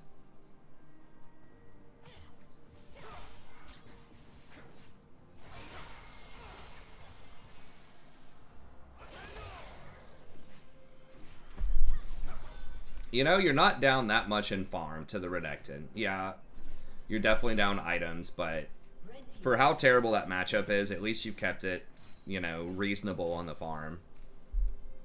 Yeah, there's not a ton. I mean, the only things are just stuff we've talked about last time, you know, just not overstaying on towers. I think not pushing too far and getting ganked. That's something that we've talked about pretty much every episode, so I think that's definitely a theme that you can work on, is just, you know, watching that mini-map and just respecting them a little bit more. Respecting the ganks. But, like, your farming itself is, like I said, it's good considering how much of a handicap you're under in this matchup.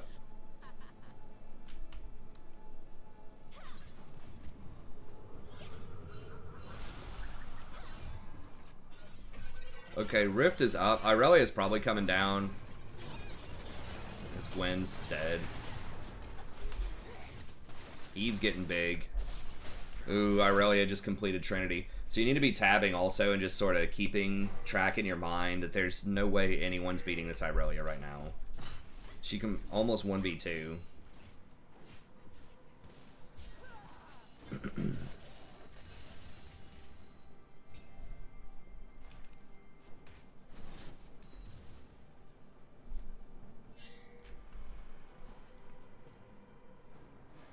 3 death laning phase is okay, I disagree. I do not think that's okay. I mean, I don't want to harp on it a lot, but I would not just be chill with that if you're trying to climb and improve.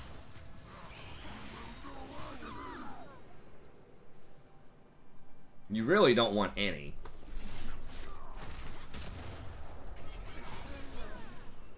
Basically unforced deaths. It depends on why you're dying and what they're doing to kill you.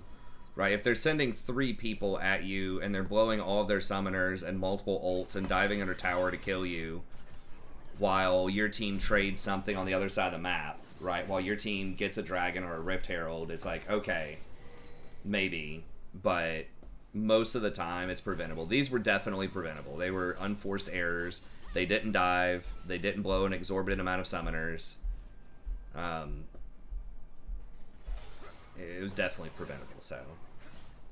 Well, it all depends on the context, and it depends on sort of the elo, but in general, I don't like that mindset. Dylan's not saying this, someone else is in the chat, but I just don't like the mindset that any amount of errors is, like, cool or acceptable. Like, you don't want to, you know, you don't want to beat yourself up too much, but you also don't want to get into the mindset of, oh, well, it's okay if I give them a couple of kills or whatever, because it's not. Like, it hurts a lot if you give kills. That was a good shutdown there. Like, you don't want to trivialize mistakes that are, like, really large, that do add up. Well, I mean, I don't know. Inting is really a pejorative term rather than descriptive. You know what I mean? Like,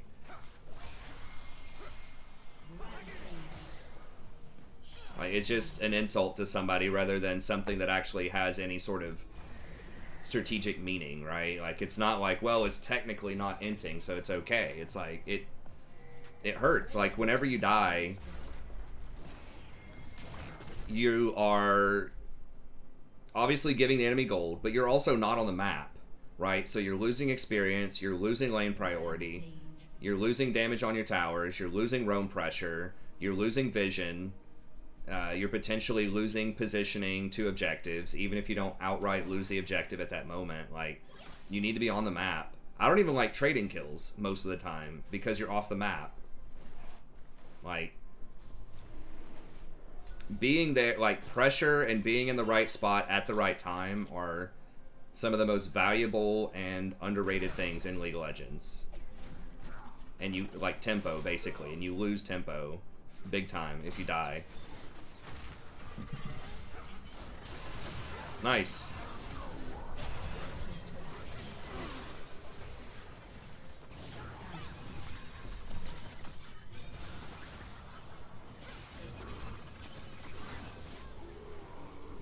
Get him, Gwen. Alright, let me... I just think that's a dangerous mentality to get into. So you don't want to beat yourself up if you make mistakes and stuff like that, but, you know, again, you don't want to...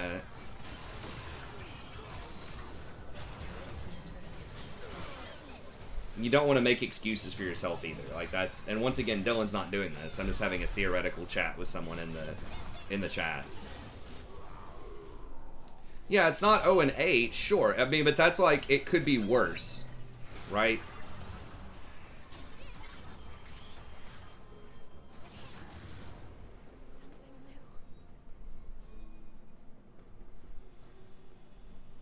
It's like playing soccer or something like that, right? Like, if you're a goalie, it's just like, you know, I can give them a couple of goals every game.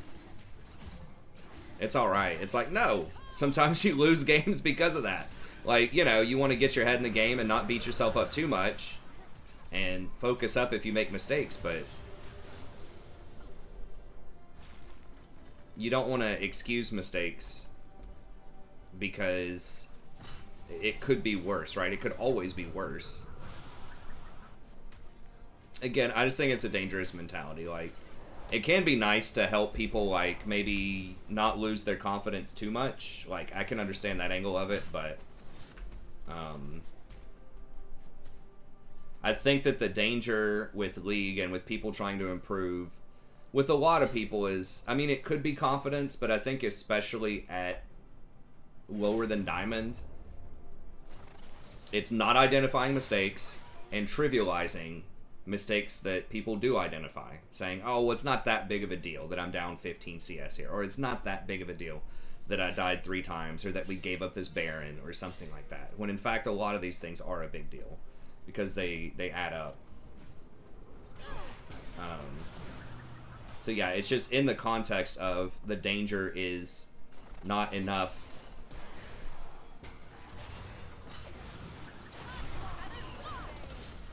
From a self-improvement perspective, it's just a dangerous mentality to have, I think. Versus at higher elos, I think it's more common that people might have confidence problems. Or people think they're not good enough and they get tilted if they have a loss. Then it might be helpful to think about, you know, well, I'm not going to beat myself up too much because of such and such. But...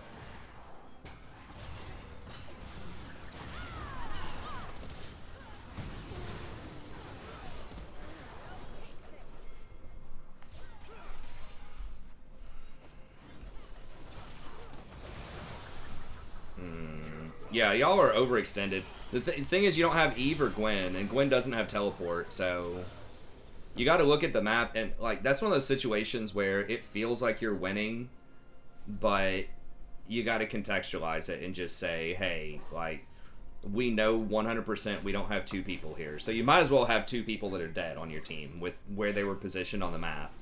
So it's pretty much a 3v5. So it looks like you're winning, but because you don't see them in any of the lanes, you just have to assume that they're on their way over there. I don't know if they actually crossed wards or not. I won't rewind and look at that. If they cross wards, you definitely know. But even if they didn't cross the wards, you just have to assume they're coming, which is why you don't chase most of the time, unless you have really good vision of the area.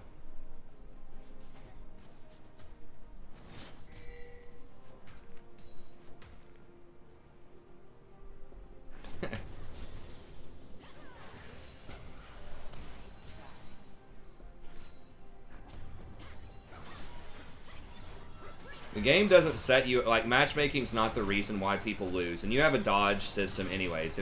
If matchmaking messes up, you can dodge, you know, but I don't know, that's just too far off in left field for now, but it tries to give you fair matches. It wants you to be a 50-50 player, because that means that it's fair.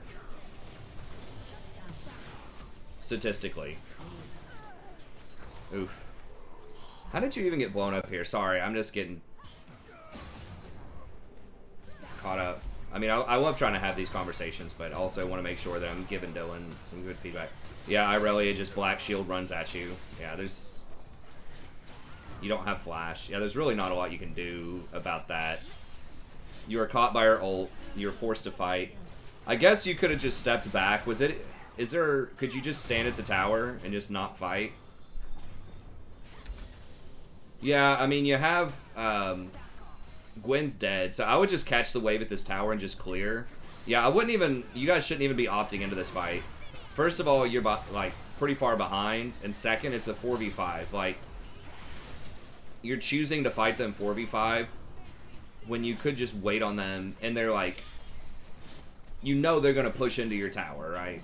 Like, they're gonna push into your tower, so at a bare minimum, you could at least, if you want to take the fight, you could at least wait until they're under tower. By you, I mean your team. And obviously you can't control your team.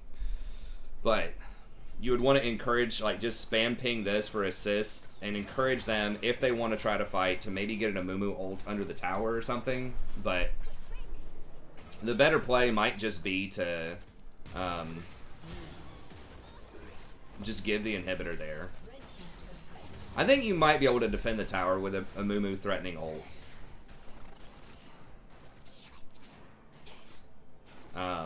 But yeah, I think definitely not walking out. And if Amumu wants to walk up and int, you just gotta let him int and just back up and just don't die. And it's really hard to do as Yasuo, because it's hard to play safe. And I was talking about this yesterday. Yasuo is one of those champs where when you're really far behind, it can feel rough.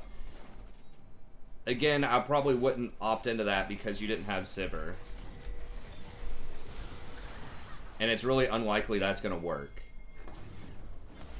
You know, with the Morg Black Shield, it's so difficult to, like, you know, get that Hail Mary play where you just knock up like 3 people and kill everybody. You know, you guys don't have Gwen. You're dead. And this is just like, the story of this game is just people just need to look at the mini-map and just count. 1, 2, 3, 4, you know.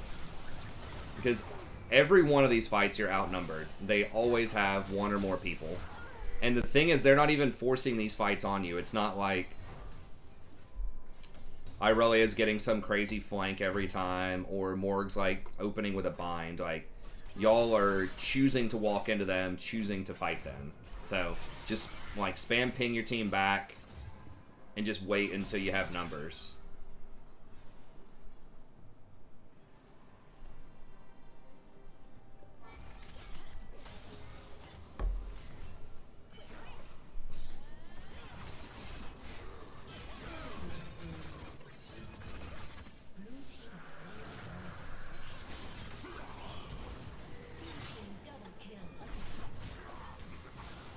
Everybody's just like filing in here one at a time.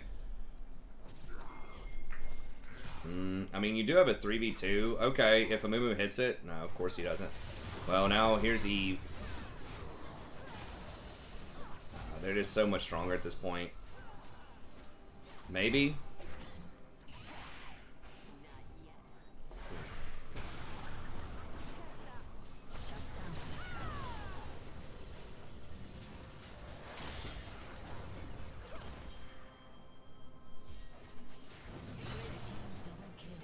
Okay. Well, that was good. Sivir got several kills there. They do have a mostly squishy team, and she went sort of lethality Sivir.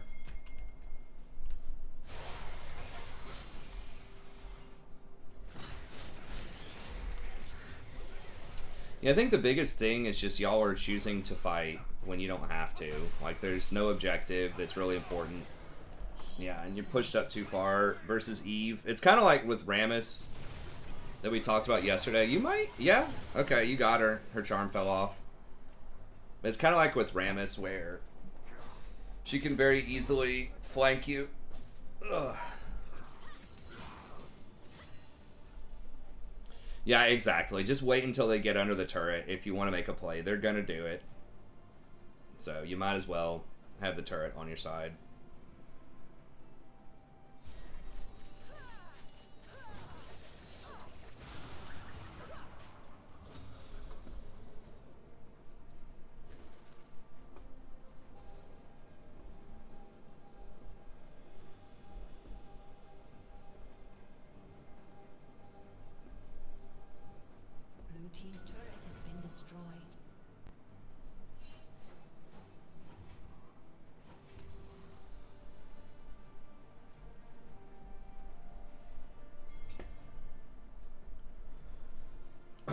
I mean, all is not lost yet. If y'all can get a good engage. Now, I would play to the top side. We talked about this before, but you need to be near your team because you don't have teleport. And if they see you on the other side of the map...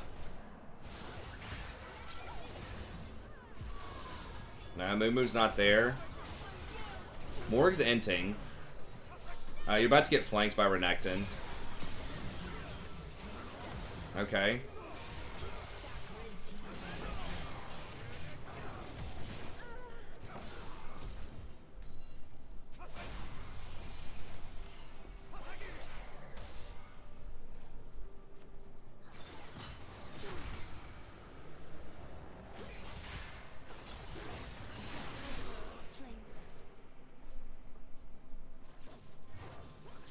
Yeah, that was another case of, like, you were a little bit late there because you were bottom. I mean, the side lanes do need to be cleared out, but without teleport, that's just why it makes it really difficult in these late games when you don't have teleport, is you just... If you ever go to a side lane and your team gets into a fight, which is going to happen 90% of the time, because people don't understand threat ranges, especially in Silver, right? Like, they're just going to be dancing around and just let Morg bind them, which is what happened with Janna there. So, it's going to be really hard to farm a side lane without your team getting into a fight if you don't have teleport. At the bare minimum, like I mentioned last time, you want to be on the side where the objective is. So you would have wanted to be the one pushing top. Now, your Gwen doesn't have teleport either, so that's going to be rough. Now, fortunately, they're just like A-ramming you here. You only have one tower left. They should have Irelia splitting bottom because she has teleport. Well, I guess she used it randomly, never mind.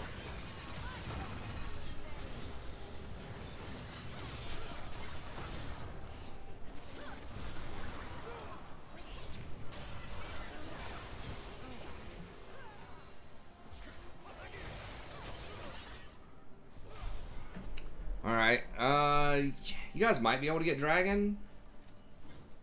I mean, it's 5v4. I would do something right now. I would maybe just go get Baron, because you know Eve's on Dragon. Blue team has slain the dragon. I would have probably just run straight to Baron. Let me see.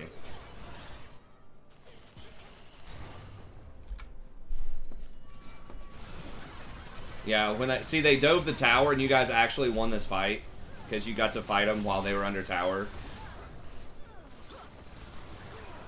If Amumu just backed up right there, that would have been really nice. But yeah, I would just push this up. Okay, y'all push it. I would push one more wave and then just run straight to Baron.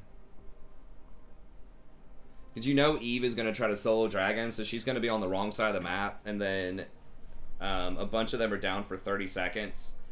You don't have a Mumu. I guess, like, you have 3 people that shred that Baron so fast, though. And your team's already, like, pretty far behind. I would have just tried it. Just because you know Eve's going to be bottom. If you hear the Dragon go off, which you probably would, then that's going to give you at least 10 seconds before she can get over to Baron. And I think you guys could have done it in 10 to 15 seconds.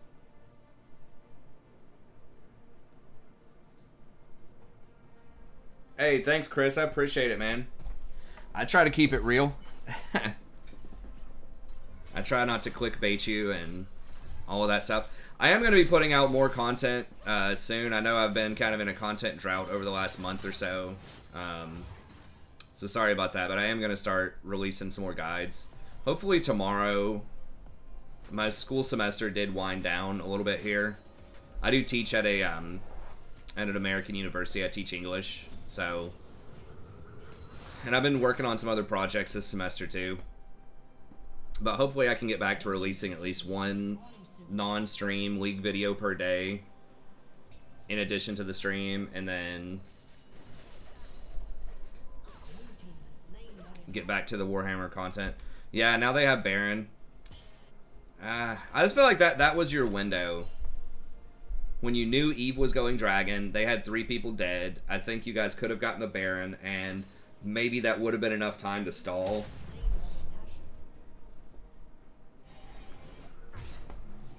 But thanks so much, Chris. I appreciate it. All right.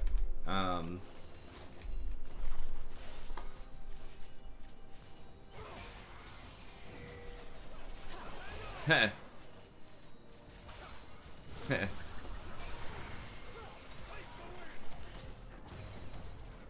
You are English, yeah.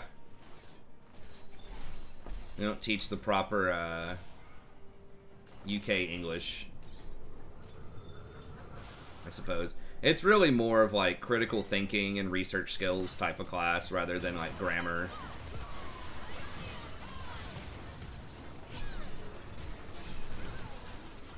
It's just called English is the department. Eve literally ran right by the ADC.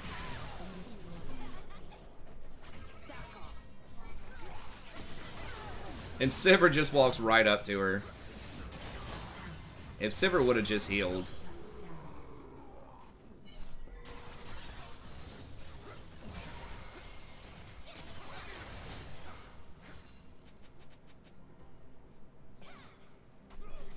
Dude, the accents are so thick in the South. I had a student talk today about how, like, salt water can corrode stuff.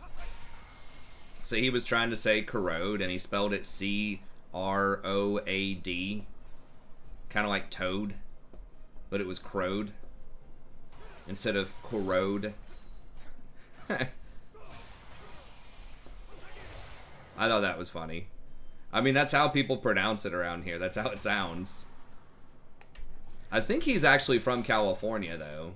Maybe.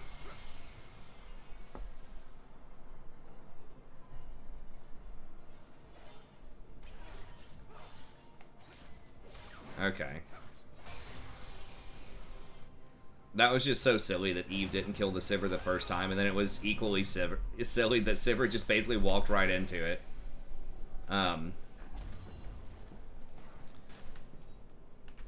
But it was funny. Well, I don't know, like... It wasn't, it was more of just talking about different policies and some research. No, it's not a scientific essay, so it wasn't requiring him to have actual, you know, chemical formulas and things like that in it.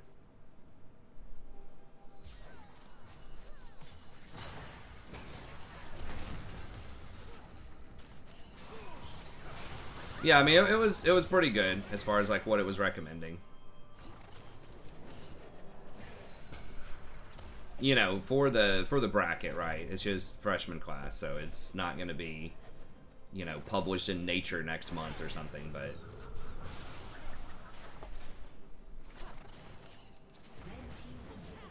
yeah, I really don't know how y'all get out of this. I mean, it's just going to take like a miracle engage, I guess, from a Moo.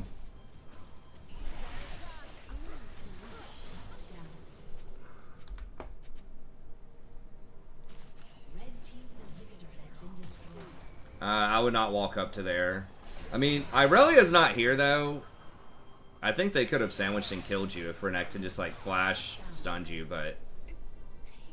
because you were sandwiched right between Renekton and Eve. But...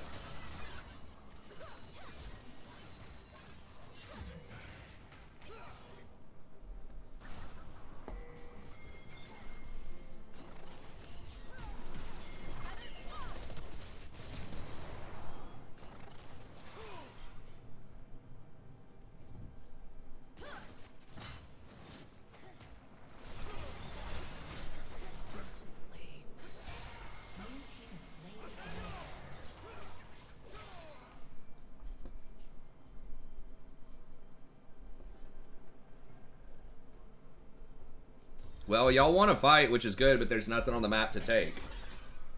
And they still got 2 of your inhibitors.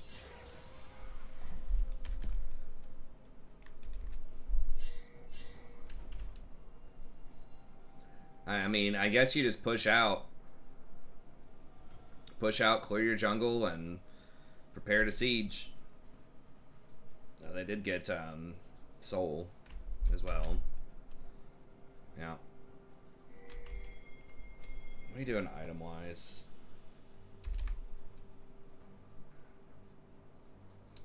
I don't know if Grievous is worth... I mean, it does have crit on it.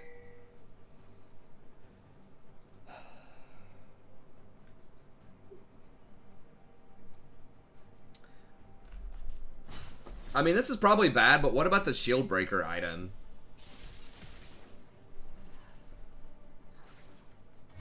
Because you have 2 Sterix on the enemy team with Irelia and Renekton. I'm not sure if Shield Breaker works on Morg's shield because it's magic damage only that triggers it, but... like, that Sterix, if you damage them, the Sterix, you're effectively doing, like, at least 500 damage or something to them.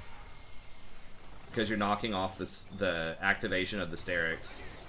You're cutting it in half, I think.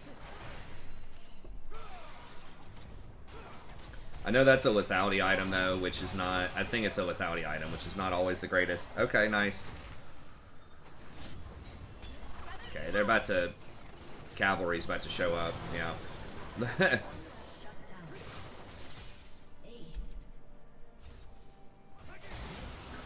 Yeah, it is. I just don't know. I'm just trying to think outside the box a little bit. I just feel like the healing reduction is not as important here. Maybe you could get Hysterics. I don't know if that's good or bad, but I think that's probably a bad fight. Y'all are outnumbered there. So you have 2 people on Irelia. I think probably just rotating and getting the Irelia.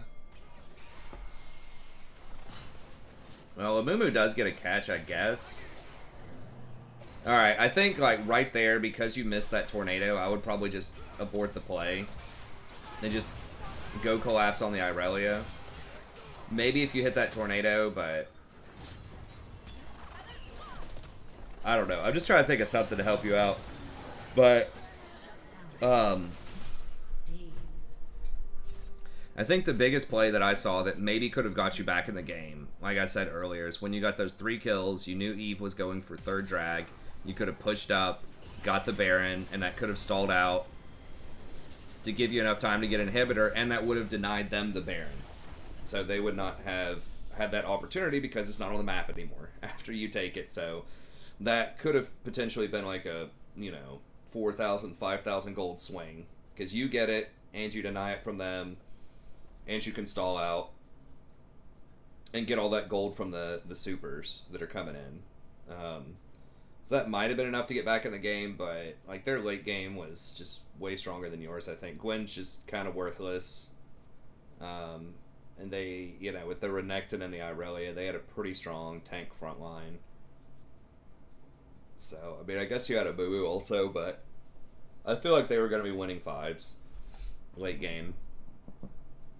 And Morgana just makes it very difficult to get those catches. I mean, if she's anywhere close and she just black shields Irelia, where a Mumu can't lock her up, it's obviously going to be a huge problem. Yeah, I think the big theme this game was just your team just consistently picking poor fights. They weren't even forcing fights on you. It's not like you had a Hecarim running into you or something and, flanking you and just applying all this pressure all over the map, right? It was just straight up, your team was just opting to say, hey, let's go fight this 3v5 or 4v5 or whatever. And so, like, maybe spam pinging a little bit more and just directing your team to make better decisions, I think is better. And then, yeah, just doing that head count. I mean, sometimes it's that simple. Just look at the mini-map and just say, just assume, if you don't know where they are, assume they are within reinforcement range of the fight. They're either, like, hiding in a bush or they are in transit to get there. So just assume they're going to be there. If they're not on the map, they're going to be there. So you don't know where they are, but you know where your team is, right? So if you know, hey, this Gwen is top right now, so 100% she's not going to be at this fight. None of the enemy team is on the map, so it's going to be an uneven fight unless you're fighting like next to the Gwen. Yeah, that happened numerous times, and just being a little more patient, right? Like sometimes there were several times you'd fight people, your team would fight people, like, just outside of tower range when they were pushing, and you could have just waited on them to go into tower range. That's how y'all almost came back. You remember, is because they dove your tower, right? You let them push in, and then I think it was the exact play I talked about. Amumu got an ult on the Irelia under tower, and y'all were able to pick her off and kill other people. So if you just kind of been a little bit more patient and just waited for those opportunities where they overcommit, then maybe you could have gotten back in, but it was going to be difficult. But I think those were the best opportunities. So anyways, that's going to be it. Thank you very much for tuning in. Anyone else out there like a coaching session, just email me at thestrategyprofessor@gmail.com or come by, check out the stream. Usually starts around 11:30 p.m. Eastern Standard Time or midnight, sometime around that range. Goes till 2 or 3 a.m. Eastern Standard Time. Very friendly, chill community. I'm happy to talk with you about anything you want to talk about in the chat. And if you want to watch some free replays from the past, then check out the playlist in the description with over 250 replays in there. So you can just kind of flip through, find your favorite champs, get some commentary on them. And like I said, you're welcome to come by and ask me anything about League or anything else. I try to be as conversational as possible, even if I'm not currently playing the champion or even the game. If you want to talk about a different game or you know, a cool TV show or a movie that you saw recently or whatever. You know, we try to make the chat sort of like Cheers, right? If that's a really dated reference, I guess, for most people. Well, maybe not for my demographic. I think a lot of people that watch the channel are a little bit older, but we try to make it, you know, a friendly place where people can just come hang out and, you know, unwind after work or whatever, or during work, maybe if you work the night shift as a security guard or something. But anyways, that's gonna be it. Thank you very much. Have a good day, and we'll see everybody next time. Okay, so that's it for the coaching session.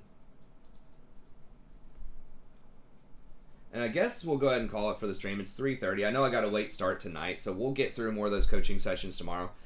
I should be able to get on earlier. I pretty much went all night without sleep, like finishing grading these essays. I almost got them done. I still have a few more I need to do, but hopefully I can catch up with some sleep tomorrow. I do have some student conferences, but it shouldn't be as bad. Exactly. It has such a good theme, you know. You want to go to a place where everybody knows your name and they're always glad you came, all that stuff. Night shift, that's right. Hey, I'm working the night shift too. With the stream. So we're working the night shift together. But anyways, I think that's going to be it for tonight. So thank y'all very much for tuning in. Like I said, I'll try to be back on tomorrow. I'll have a more detailed view of the behavioral changes and the patch preview for 11.9 tomorrow, and then I'll try to start releasing some tier list stuff over the weekend for the upcoming patch. I know I kind of skipped the tier list this patch, so sorry about that. But I will have them tomorrow. And we will get through them, Dylan. I don't remember how many more there are. I think there's like maybe 5 more, but we'll definitely do 2 or 3 tomorrow, and we'll for sure make sure we get them done before the next patch. Because, you know, obviously the patch invalidates them, so... Yeah, man, just obviously keep sending them my way. I'll do as many as you want to coach, and we'll see if we can identify some themes that you can work on. Like I said, the Yasuo theme is trying to just be a little bit safer. So hopefully I'm giving you some good little nuggets that you can take out of each coaching session, and giving you some of those larger thematic things to work on. But anyway.